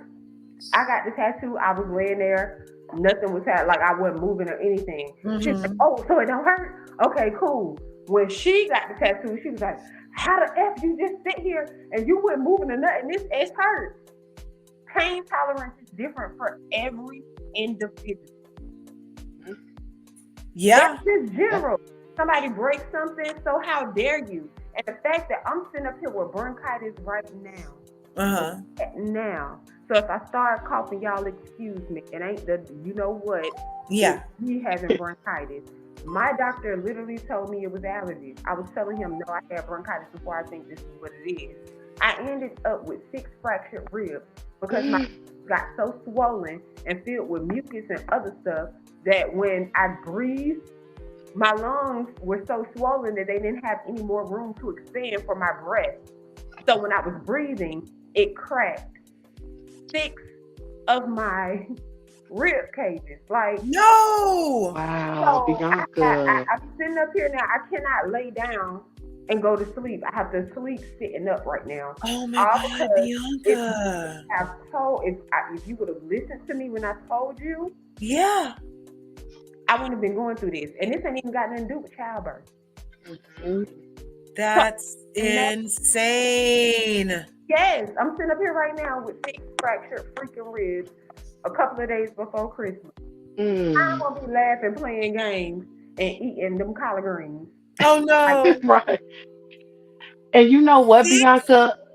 At least you were your own advocate. And that's sad that we have to say that. You were your own advocate because if you didn't speak up, that could have turned into pneumonia and worse. Yes, and what ended up happening was when I was literally at work and I sneezed and I felt something and I was like, oh my God, it hurts so bad. I gotta go to the doctor. I didn't call nothing. I went to my doctor and said, no, you're going to see me. I don't care what you do with everybody else, but you're gonna see me because something ain't right. And then when he put the thing on my up under my chest so he could hear my lungs, as soon as he put it up against me, I was like, and he was like, oh no, something's wrong with you. I'm gonna send you to an emergency. And when I got to the emergency room, a black doctor took me. He went and did the x-rays, put me in the MIR machine or something like that, MRI. And then he was like, oh, you have bronchitis, and because it got so bad, your rib cage is fractured. No, my gosh. But I was telling my other primary doctor what was the going palm of your hand. You told the palm of your hand doctor. The palm. And he told me that I just got that. I'll stop. Y'all can't make me laugh. It hurts. I'm sorry. Ooh, but yes, I told them that, and he didn't listen to me. And now this is a result of that. So I can only imagine what women go through because my best friend said the same thing. She was telling the doctors that she was feeling type of way, and she was pregnant with twins. One twin was 7 pounds, and the other one was 8. She carried them both. And she was telling them what was wrong with her.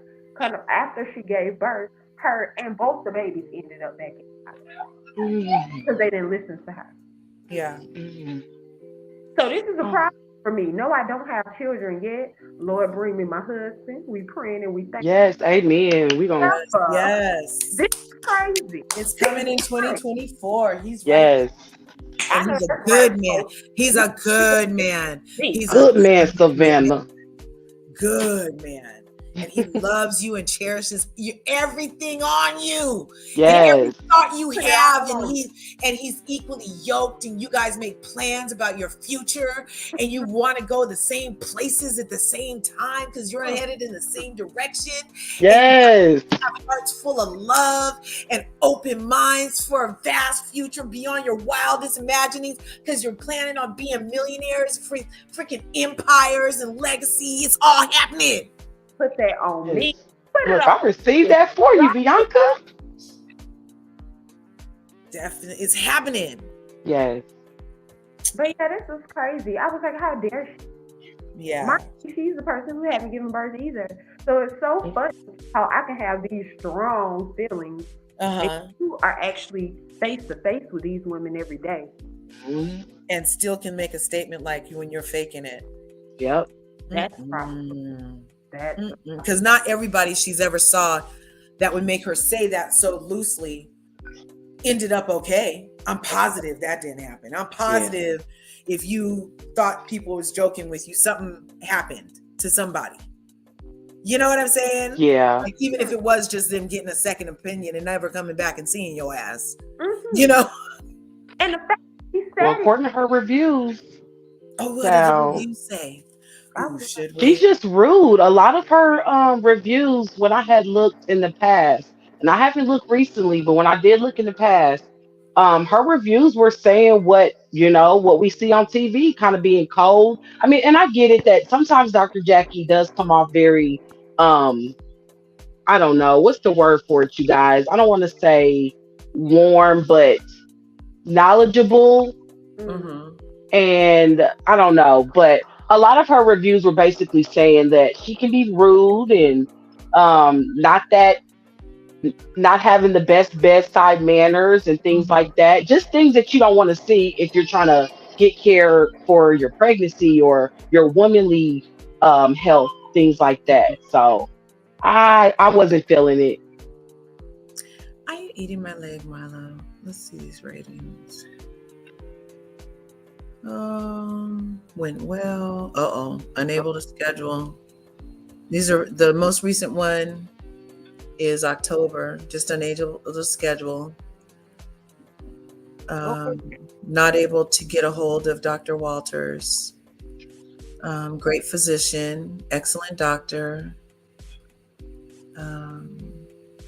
Doctor, caring, knowledgeable. It just seems like she has like that. It's very clinical. That's the word. Yes. Clinical. Yes. Clinical. Very sterile. Yes. Clinical. Like zero. Like you just don't feel it from her. You know what I mean? Textbook. Yeah. Very textbook. Yeah. She goes by the book. But then again, you help a demographic of women that are underprivileged, and we don't get the care that we need. And this is what you say? How cold she was about Mariah having her miscarriage? Or what was that the clip that you just showed her? Okay. Yeah. How she was with Buffy?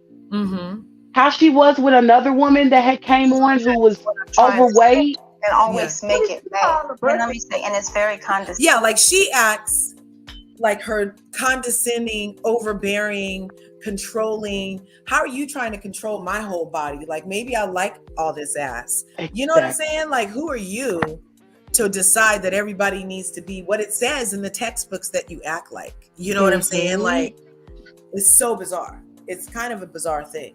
No, everybody doesn't want to be a little toothpick like Jackie. Yeah.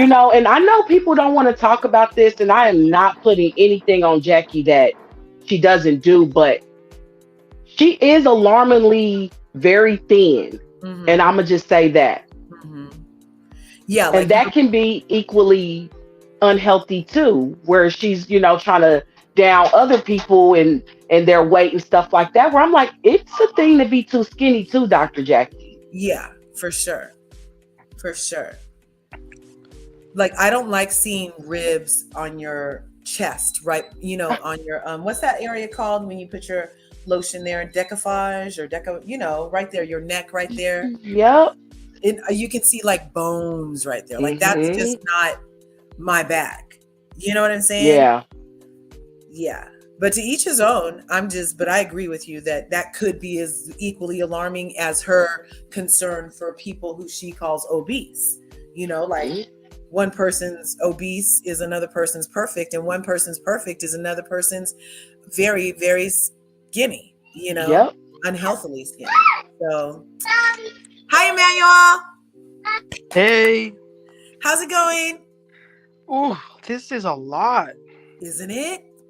It's a lot. Married to Medicine this season, I mean, it's crazy. A hot mess. It is. What did you think about what's the biggest shock that they pulled the tape that she said it, that Buffy's still so mad, that Mariah even has words for it, like Yes. Okay, so here's the thing. And I said this yesterday somewhere else.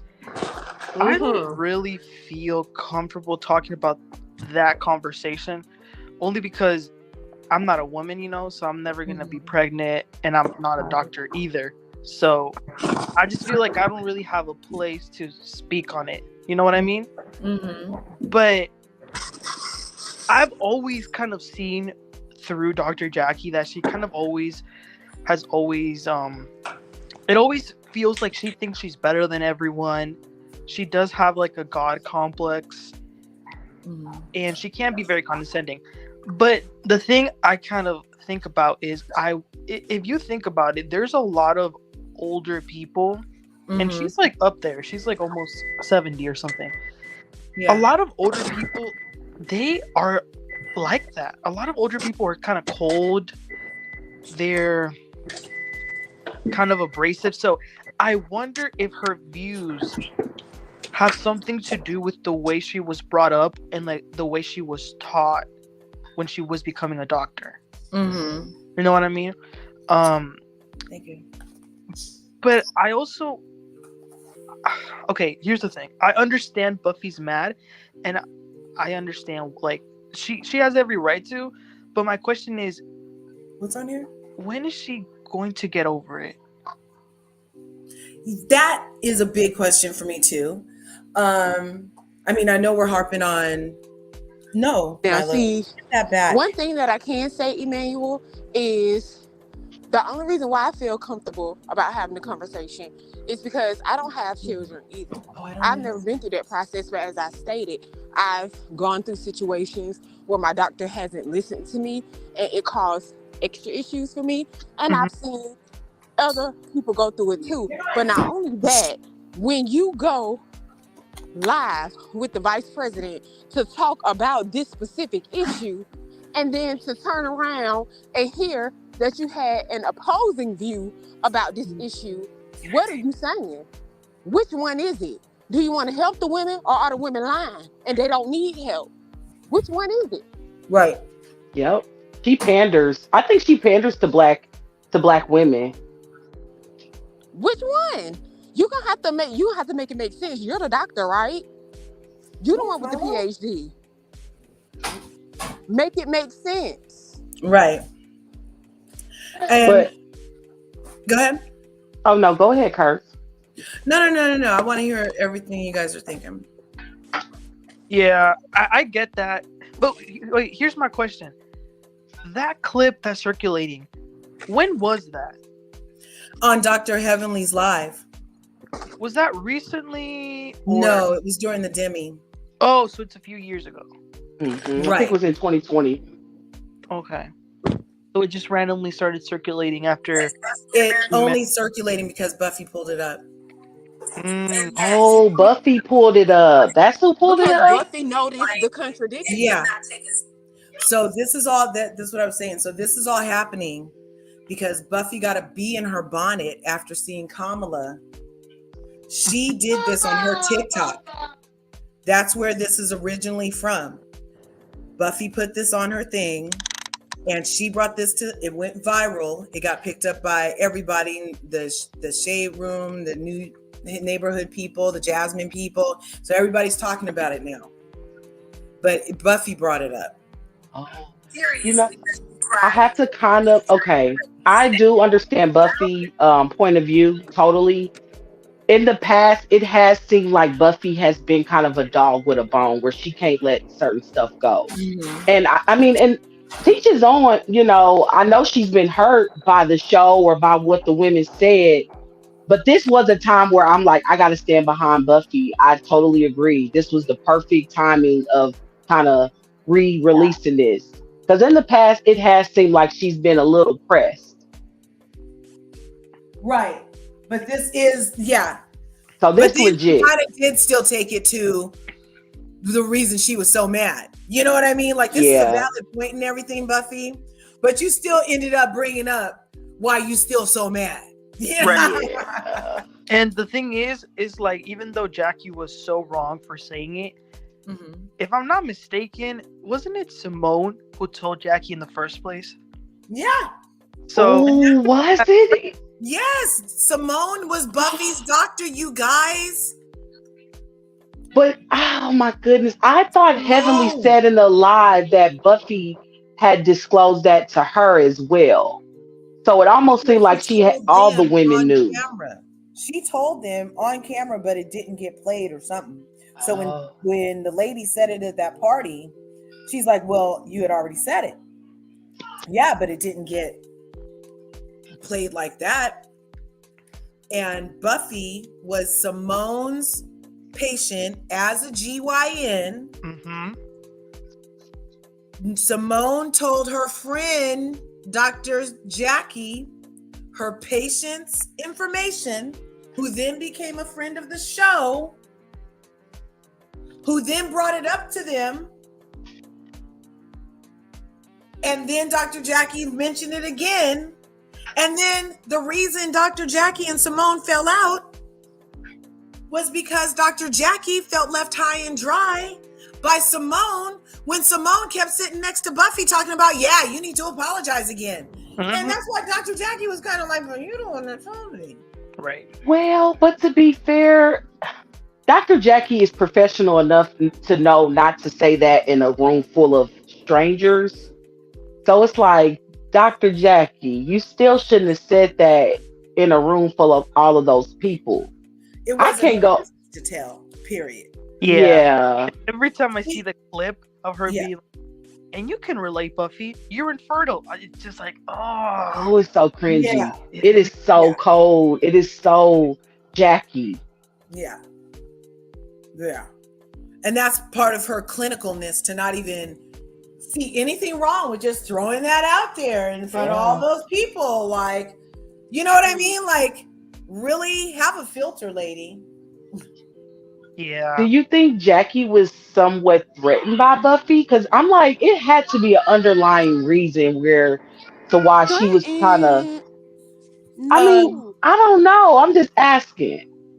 No, I get Didn't it. But I'm Buffy just one saying, time say that, was it because she had put her up for, so Buffy knows people too. And didn't Buffy put Simone up for some kind of fellowship something? And not Dr. Jackie, but I need to go rewatch this season with yeah, Buffy there now. was Because about a fellowship, or not a fellowship, but like a position on a board that was elite, and Buffy gave her recommendation to Simone, not Jackie. But I still don't know why Jackie would have been so pressed on the show, because that part didn't happen on the show. It was just a horrible thing for her to freaking say. And now we have another horrible thing that she said. And she might need a PR person. Maybe that's what she needs. She thinks she's being all stoic and measured, and she's just saying all kind of wrong stuff. She sure is. Well, Coming back to haunt her. Dr. Heavenly said she was married to medicine, behind the medicine. Yeah, so she's the medicine. So maybe she feels like she don't have to do all of that. And she can say whatever she wants because she's the medicine of the show. So maybe she don't have to. Right. The way Giselle doesn't have to act right. Maybe it's, maybe it goes up that high. Mm-hmm. Maybe it goes up that high. Dr. Heavenly says Jackie doesn't lie either. Oh, yeah. Jackie doesn't lie? She said Go ahead, Manuel. I'm sorry. And I love Heavenly. Yeah, she said Dr. Jackie didn't lie. But okay, we all agree that Jackie was wrong. She should have never said that. But I don't know if y'all remember this. She apologized several times. Mm-hmm. But do y'all remember at the reunion, she was like, if God could give me the gift of becoming a mother, I wouldn't take it. I would give it to Buffy. Yeah. It seemed like Buffy accepted her apology. I know, right? So why is she still so smoky? Yeah. Or was Buffy playing was she playing semantics? Like, okay, you playing the game, so I'm gonna play the game too, sis. Well, but Buffy's kept it going nonstop. I haven't seen Jackie say a word. You know, Jackie, she got a good poker face, so she's not gonna let us see her sweat. Right. And Buffy is. Right, but she did. You're right. That was a good point. She did accept it. She seemed to be like fine with her 28th apology at the reunion and the promise of her firstborn, should she ever have it. And you know, she seemed real humble then. So this is a lot of vitriol. Years later, she started a YouTube channel, you guys. She did it first all over her TikTok for it, you guys. Now she does it on Instagram. Cannot stop talking about one season on Married to Medicine, you guys. And the crazy part is, I didn't even like Buffy on the show. Me neither. And I didn't she's either. married to a psychiatrist or psychologist who should know that this isn't healthy. This isn't healthy 5 years later. Y'all remember she was obsessed with Potomac in season 5 when she was dragging Candace and was saying she cried too much. And I always thought, Buffy, you cry a lot too. You're very emotional. So, really? Yeah. The hypocrisy of it all. And then here's my question. Why is Mariah inserting herself in this? I mean, she posted a picture of her and Buffy and was like vindicated. And I'm like, what is Mariah trying to say? Oh, here, this is what Mariah They said. did Mariah wrong, Emmanuel. They did Mariah so wrong. They're doing exactly what they did. They're doing a quad. And they did that to Mariah seasons ago. So I can see why. And then Married to Medicine is Mariah's baby. She came up with the whole show. Here we go. So I give her that. And it goes a little deeper with Mariah. Did you guys see the interview she did? Yeah, I agree. But it was on Instagram. It was on Instagram. And shout out to Miss Icon. Quad, a former friend of yours who's a cast member and Married to Medicine, or was a cast member. How do you feel about Quad being kicked off the show? Can you guys hear that? Yeah. You know, I'm not sure, honestly, how I feel about it. I think I'm still kind of taking it in. I'm not sure if I think that is actually going to play out with her being off the show. I don't know if it's to get this type of response or get us, you know, to talk about it. I think right now the show has a lot of afterthoughts and a lot of commentary about, you know, her role or lack thereof with the role. So I'm not sure how I feel about it. I do think the way in which it was done was very low. I do. I mean, I didn't like them inviting her, you know, all those miles away to California just to send her home. I thought it was pathetic. I thought it was whack too. Different depths. Yeah. Did you guys think that was so whack? I was like, oh my God. Yeah. Toya loved every minute of that. And Simone did too. And I don't think Dr. Heavenly loved it. I think she felt hurt that she realized the usury. But she did not by any means think they were going to send her home. That was ridiculous. It was. And I was like, I couldn't get over it.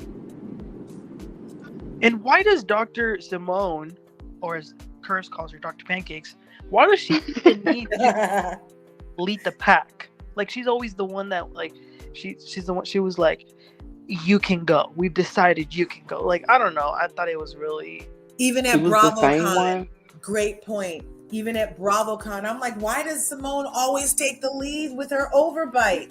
I'm like, dude, what's going... Did they decide she gets to be the voice of the show and Dr. Jackie's the face of the show and Heavenly's the teeth? Like, what's going on? That's perfectly put.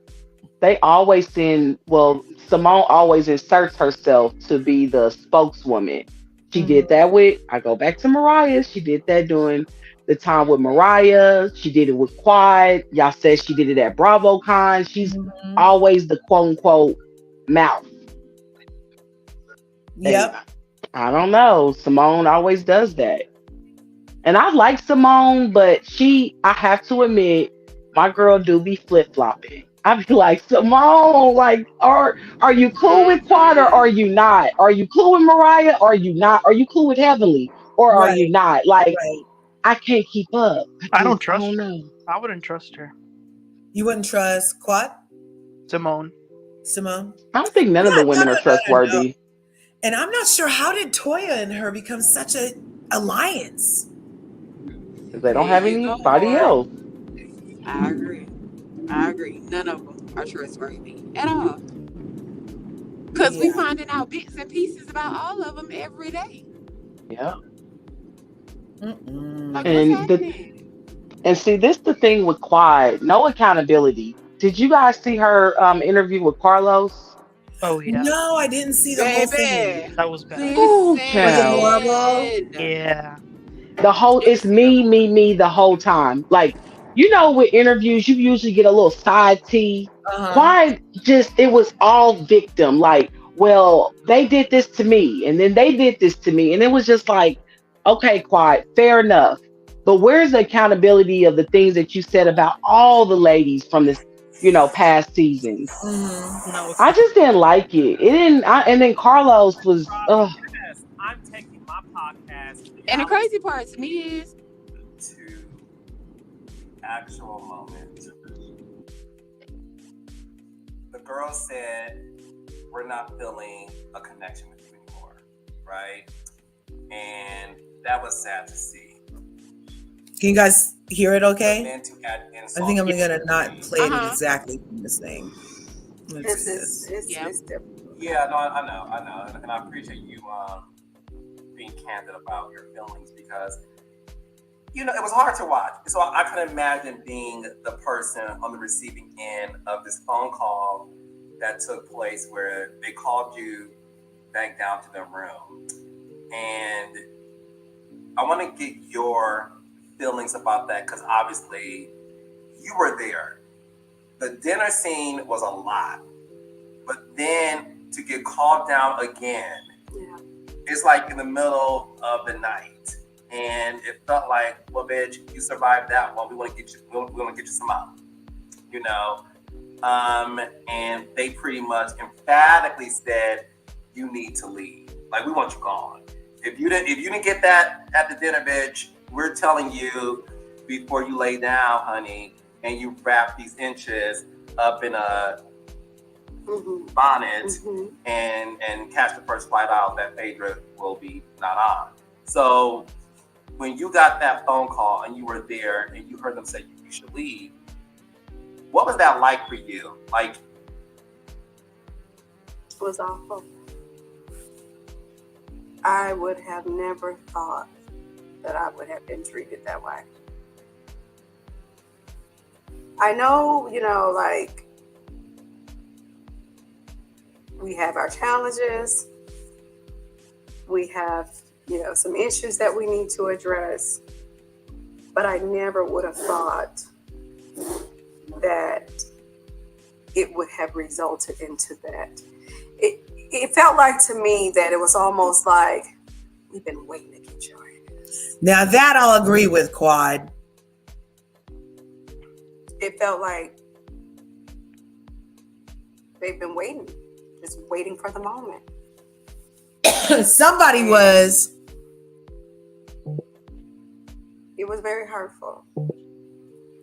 I was really just trying to think like, no, Quad, really go back. Go back, girl, and think, have you done anything this bad to be treated this way? Because honestly, in our reality, we all talk about each other. Right. It's just women. It's part of it. But have you done something this terrible? You know what? Quad is freaking right. I know she's unbearable. She's super high maintenance as an associate friend. But what has she really done that was so utterly terrible? Like, whatever. And what was the ultimate reason of why they did that? Because you used Heavenly, fine. Heavenly's mad about that, not a reason to go home. You What's the reason? Because Toya said that she only wanted people around her who truly loved her and had her best interest at heart, including the people that she met 5 minutes ago.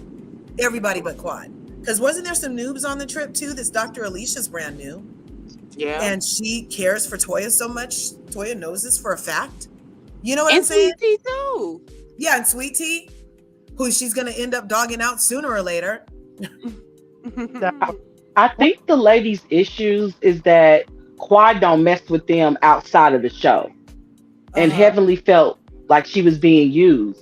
And I think that's kind of how all the women felt. Like Quad just don't mess with them. And then the not having an emotional connection with the women maybe was the icing on the cake.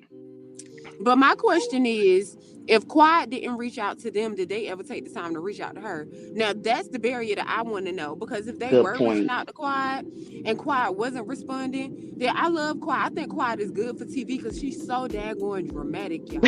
She's so dramatic. So I love her for TV. However, if they calling you and trying to talk to you and invite you out so y'all could still mix and mingle and you not responding, I get it.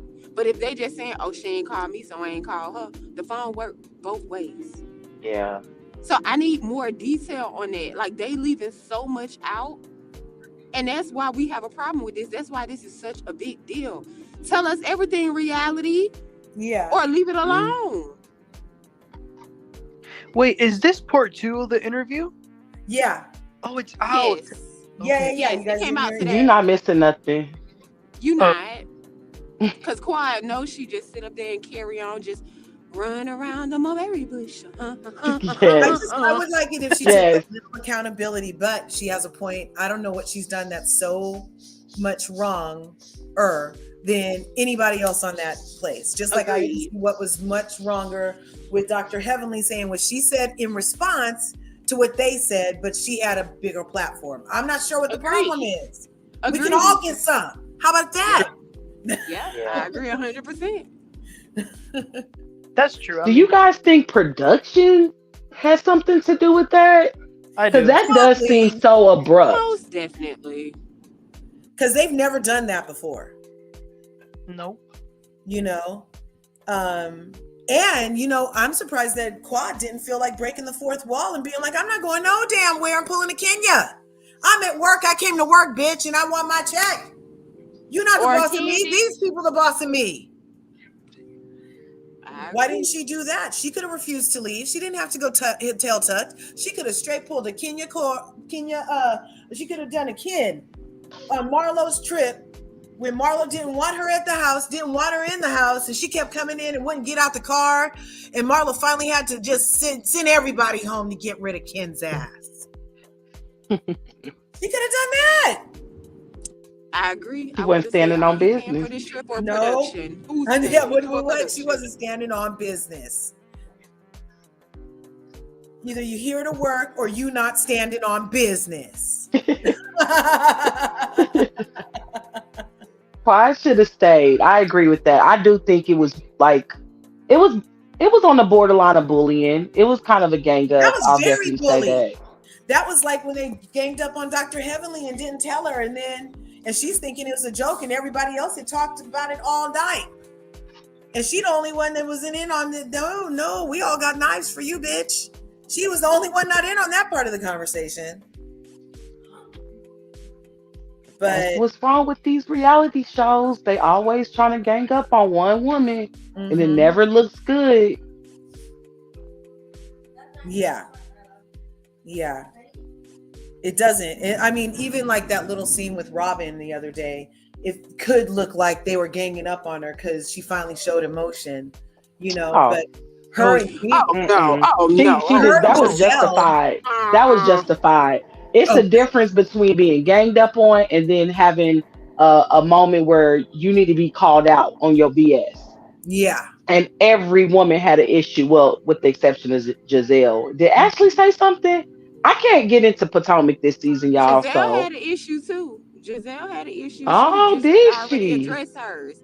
She did. She just already addressed it. Your man yelled at me. And I feel I'm on one side. I'm sorry, y'all. I'm on the ops, okay? I'm on one side because I don't feel like Robin was upset because they said you're the reason why he got fired. No. They're over that. That's been overdone with and gone, okay? I feel like she's just upset because she can't handle it. See, you've been putting all these people in the hot seat for all this long time, honey. You've been talking about everybody's marriages. You've been talking about people and what they doing and being on your podcast. Oh, I tried to tell her. You haven't addressed when the people came out and said it wasn't true. You haven't come out and said, you know, I was wrong. But now that you in the hot seat, you're in the hot seat, and now your weak behind can't handle it because you used to being the bully, but you're not used to being bullied.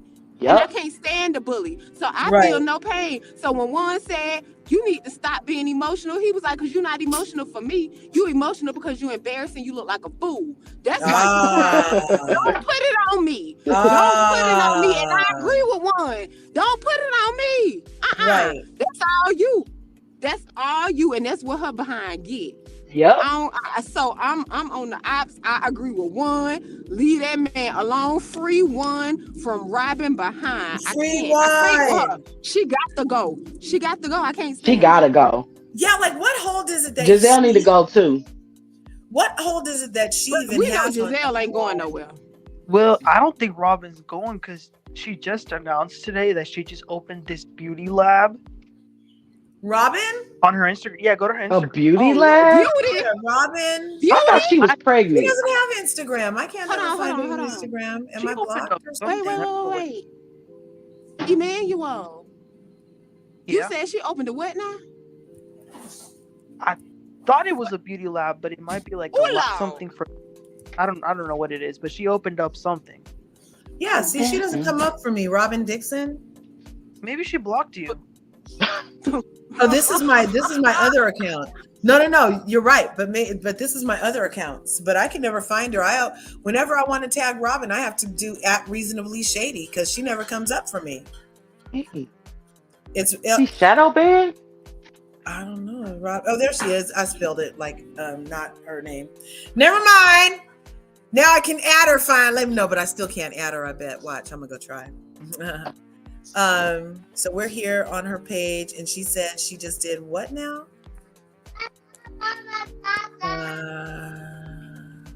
Favorites. Huge update on my journey to opening up my skincare. Yep, you're right. Opening up my skincare franchise. The location is selected.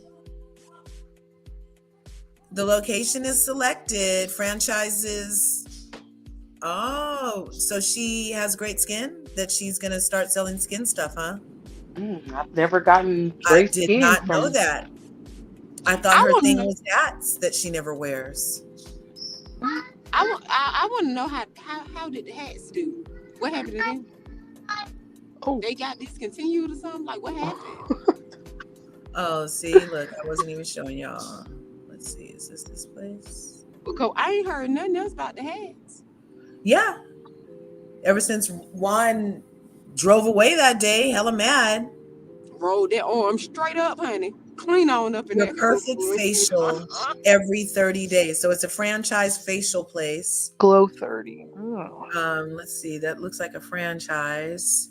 Glow 30. So facials, Glow 30. Clear, bright, healthy skin. Tone, texture. All right. You could do all kind of stuff. You get a membership.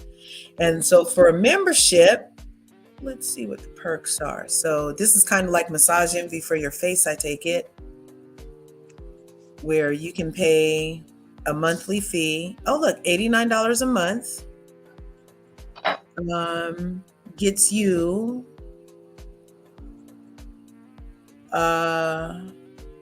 and you have to commit to 1 year, but you can opt out after that with 30 days notice, so that you're on the hook for a year's worth of $89 payments.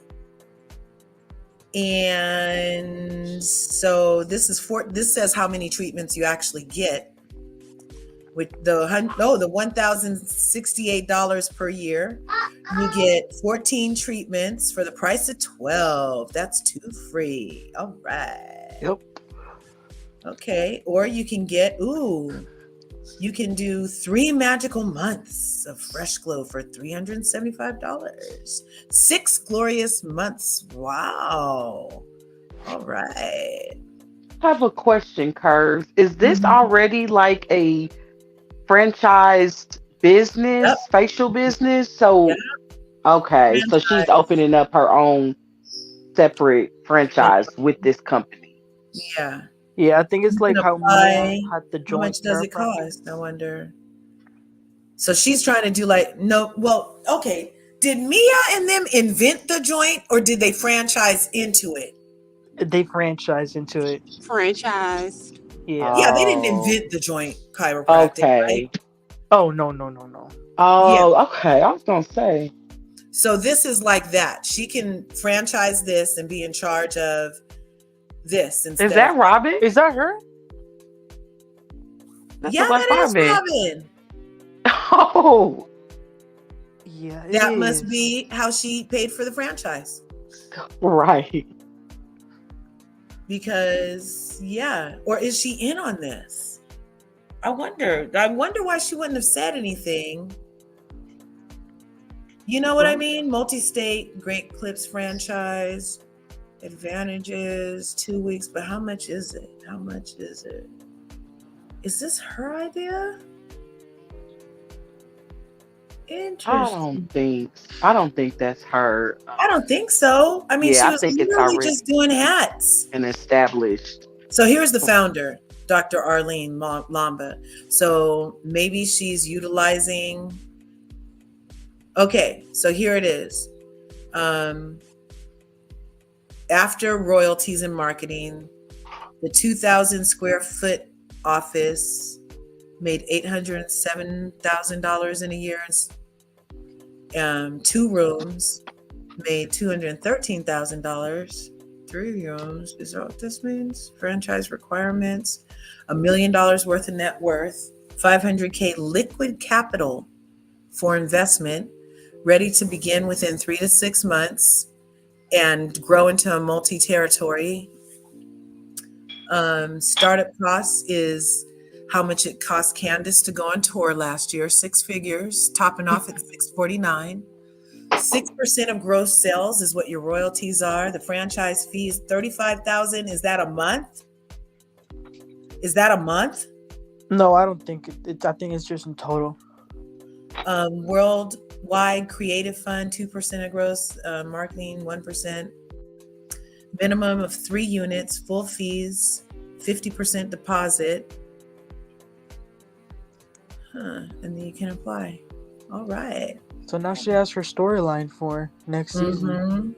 Yep. So we still don't have to talk about Juan's ass. And I wanted to know. I wanted her to have to explain some things. I wanted him to have to come and talk to get confronted by, the lady. We have the reunion, so he's still not going to show up, even with his ass not being in coaching. You think Juan Dixon going to be there? I doubt it. Do you think so? I don't think so, you guys. I don't think so, but like you said, he doesn't have a job right now, so exactly. So he needs that check. He might need to. But listen, I gotta go, you guys. I gotta go.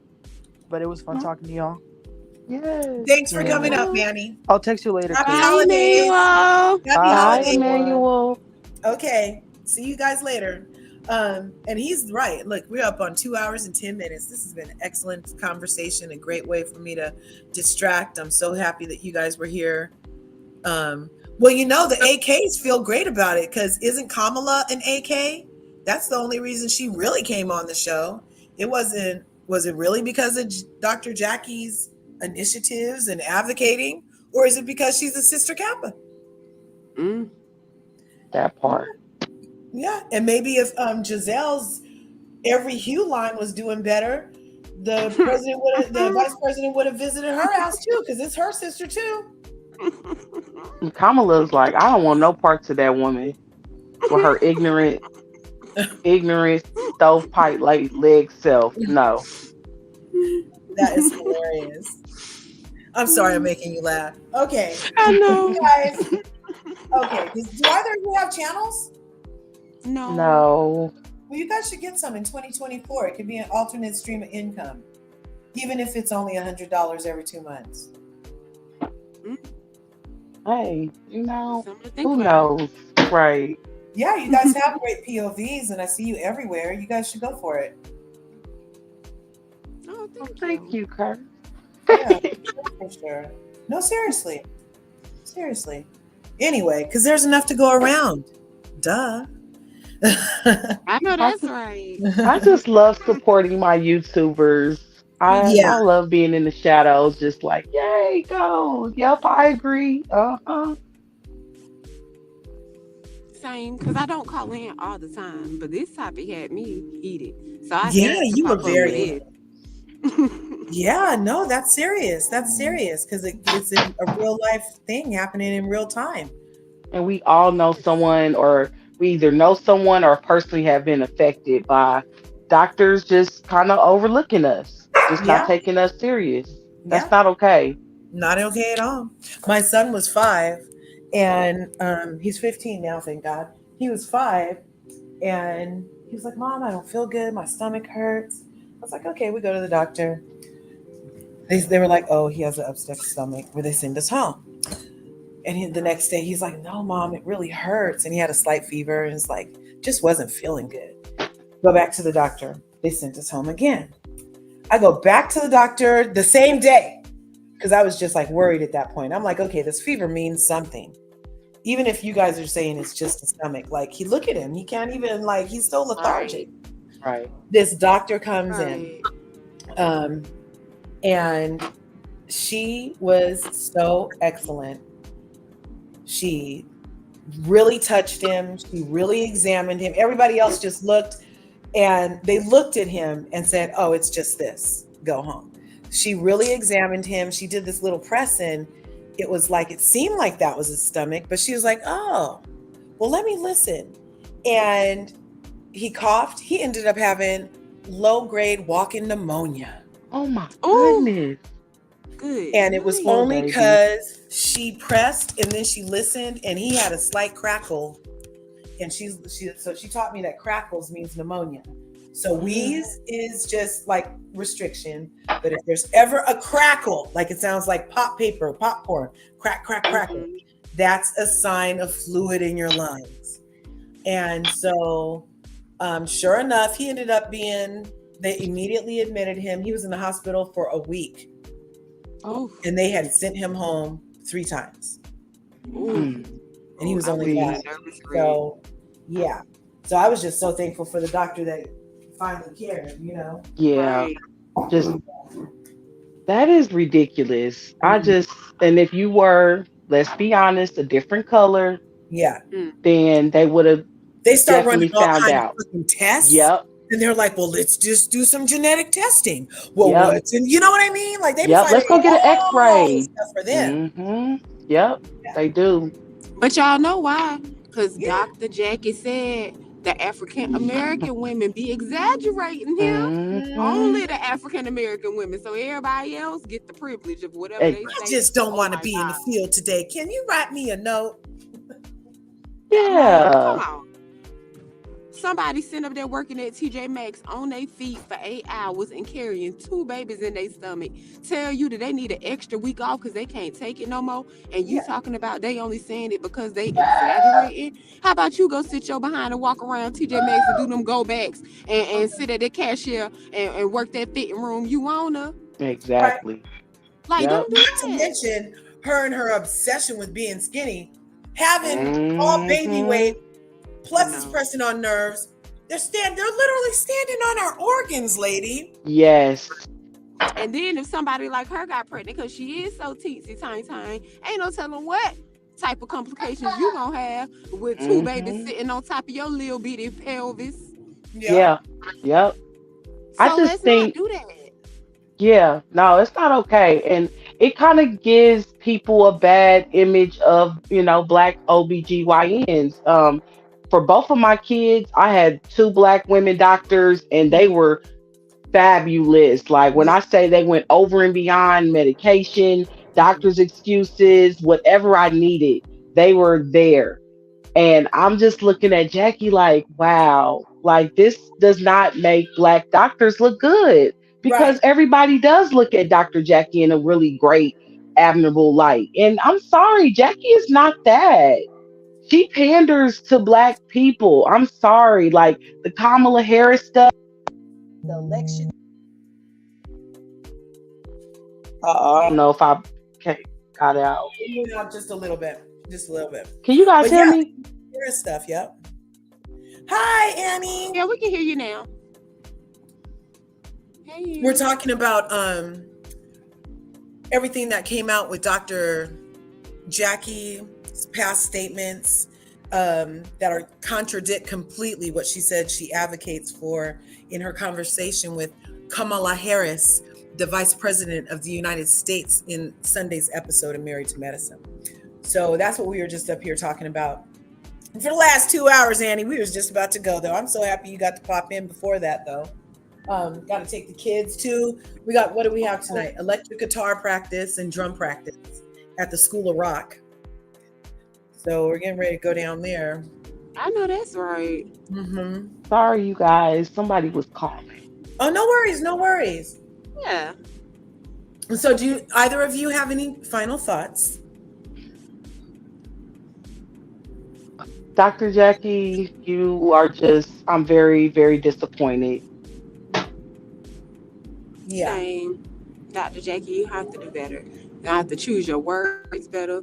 You're going to have to revamp your mindset if that's how you really think. Mm-hmm. But you're going to have to do something different because the people ain't feeling it right now. They're not. We're not. And we won't stand for it either. Yeah, no, we She ain't don't. gonna change. We're shaking off all the harmful stereotypes, and we're letting go of all negative beliefs about ourselves, around ourselves, for our people, for us individually, for the collective of us in this world. You know, all of us, Yeah. regardless of color or whatever. Right. You know, there's really only one, and God just makes it interesting because, I mean, look, He's not making snowflakes the same, grass not the same, leaves not the same. Like, look, y'all, we all can't be the same.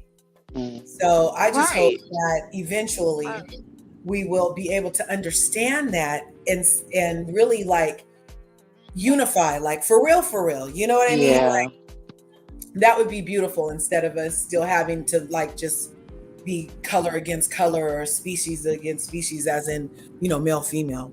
Because I'm not sure what to say these days. But right, you don't. These folks. Like that's just more labels for us. Like, come on, we trying to get away from those. And you add it to the list. Like, come on now. I'm just gonna call you human. Is that okay? You know, like right. That's the only box I'm checking, and that's what I'm looking for us to engage as.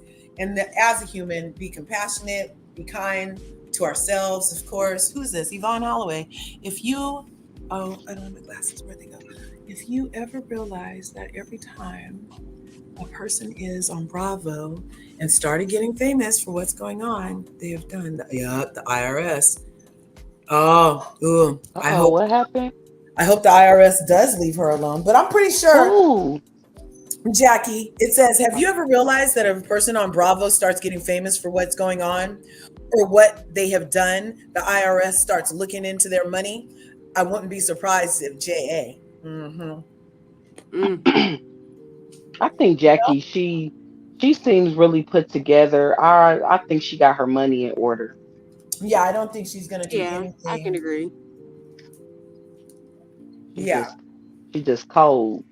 Her paperwork seems like it's all in order, especially since she's so textbook. Like, she too and anal. I feel like this a lesson for her. Like, anything can happen within a snap of a finger. So just like y'all sit up here judging certain people within the snap of a finger, it can happen for you too. Yep. And that conversation she had with Bro Trap really showed it. Like, she really went in on Mariah. And all we're doing is kind of going in on her the way she went in on Mariah for moving her neck and expressing like a black lady. Mm-hmm. I don't really like the way, it really irks me the way you roll your eyes and move your neck. So what? Jackie is a white woman. Like, that is white woman talking points. That was crazy. And just how she think about black patients, black women patients, it's just giving me Karen. Black Karen. Black Karen. That's hilarious. Isn't there a movie about that? It should be. If it's not. Okay, you guys. I don't know if I'm going to get back on here before the actual holiday, but if I do, I hope you guys can come and play over here on Larger Curves. On your way out or in, smash that like button, smash the subscribe button. If you haven't already, ring my bell, so you can get notified next time I upload a video. Okay, leave a comment. Bye, guys. Love interacting. And Morgan D and Bianca, thank you so much for your kind words, keeping a sister lifted up. And that's what I'm saying. That's what we're here to do. Even if we're criticizing or commenting on what we see, we do have a right to criticize harmful stereotypes being carried out over frequencies for masses to believe that bullshit. Okay? So get your marketing right. Stay on brand, Dr. Jackie. You can come back from this too. You have done a lot of good. It's not all bad. This is just being shown to you so you can work on it. You know, that's all it is. That's all it is. We love you. Thanks for sharing. Yeah, it's all good. And it's all good. And thank you for allowing us this platform too to have this. Oh, no worries. You know what? God made YouTube. I'm just happy that I finally got nerve and got a channel. You know, I wanted a channel for at least 15 years and never did it. And then only did it during the demic because I had some time. But the moral of the story is you make time for what you want. The fact. Okay. So thank you, ladies, again. Bye. Everybody be awesome. Shine your light. And don't forget, there's enough to go around. Bye, y'all.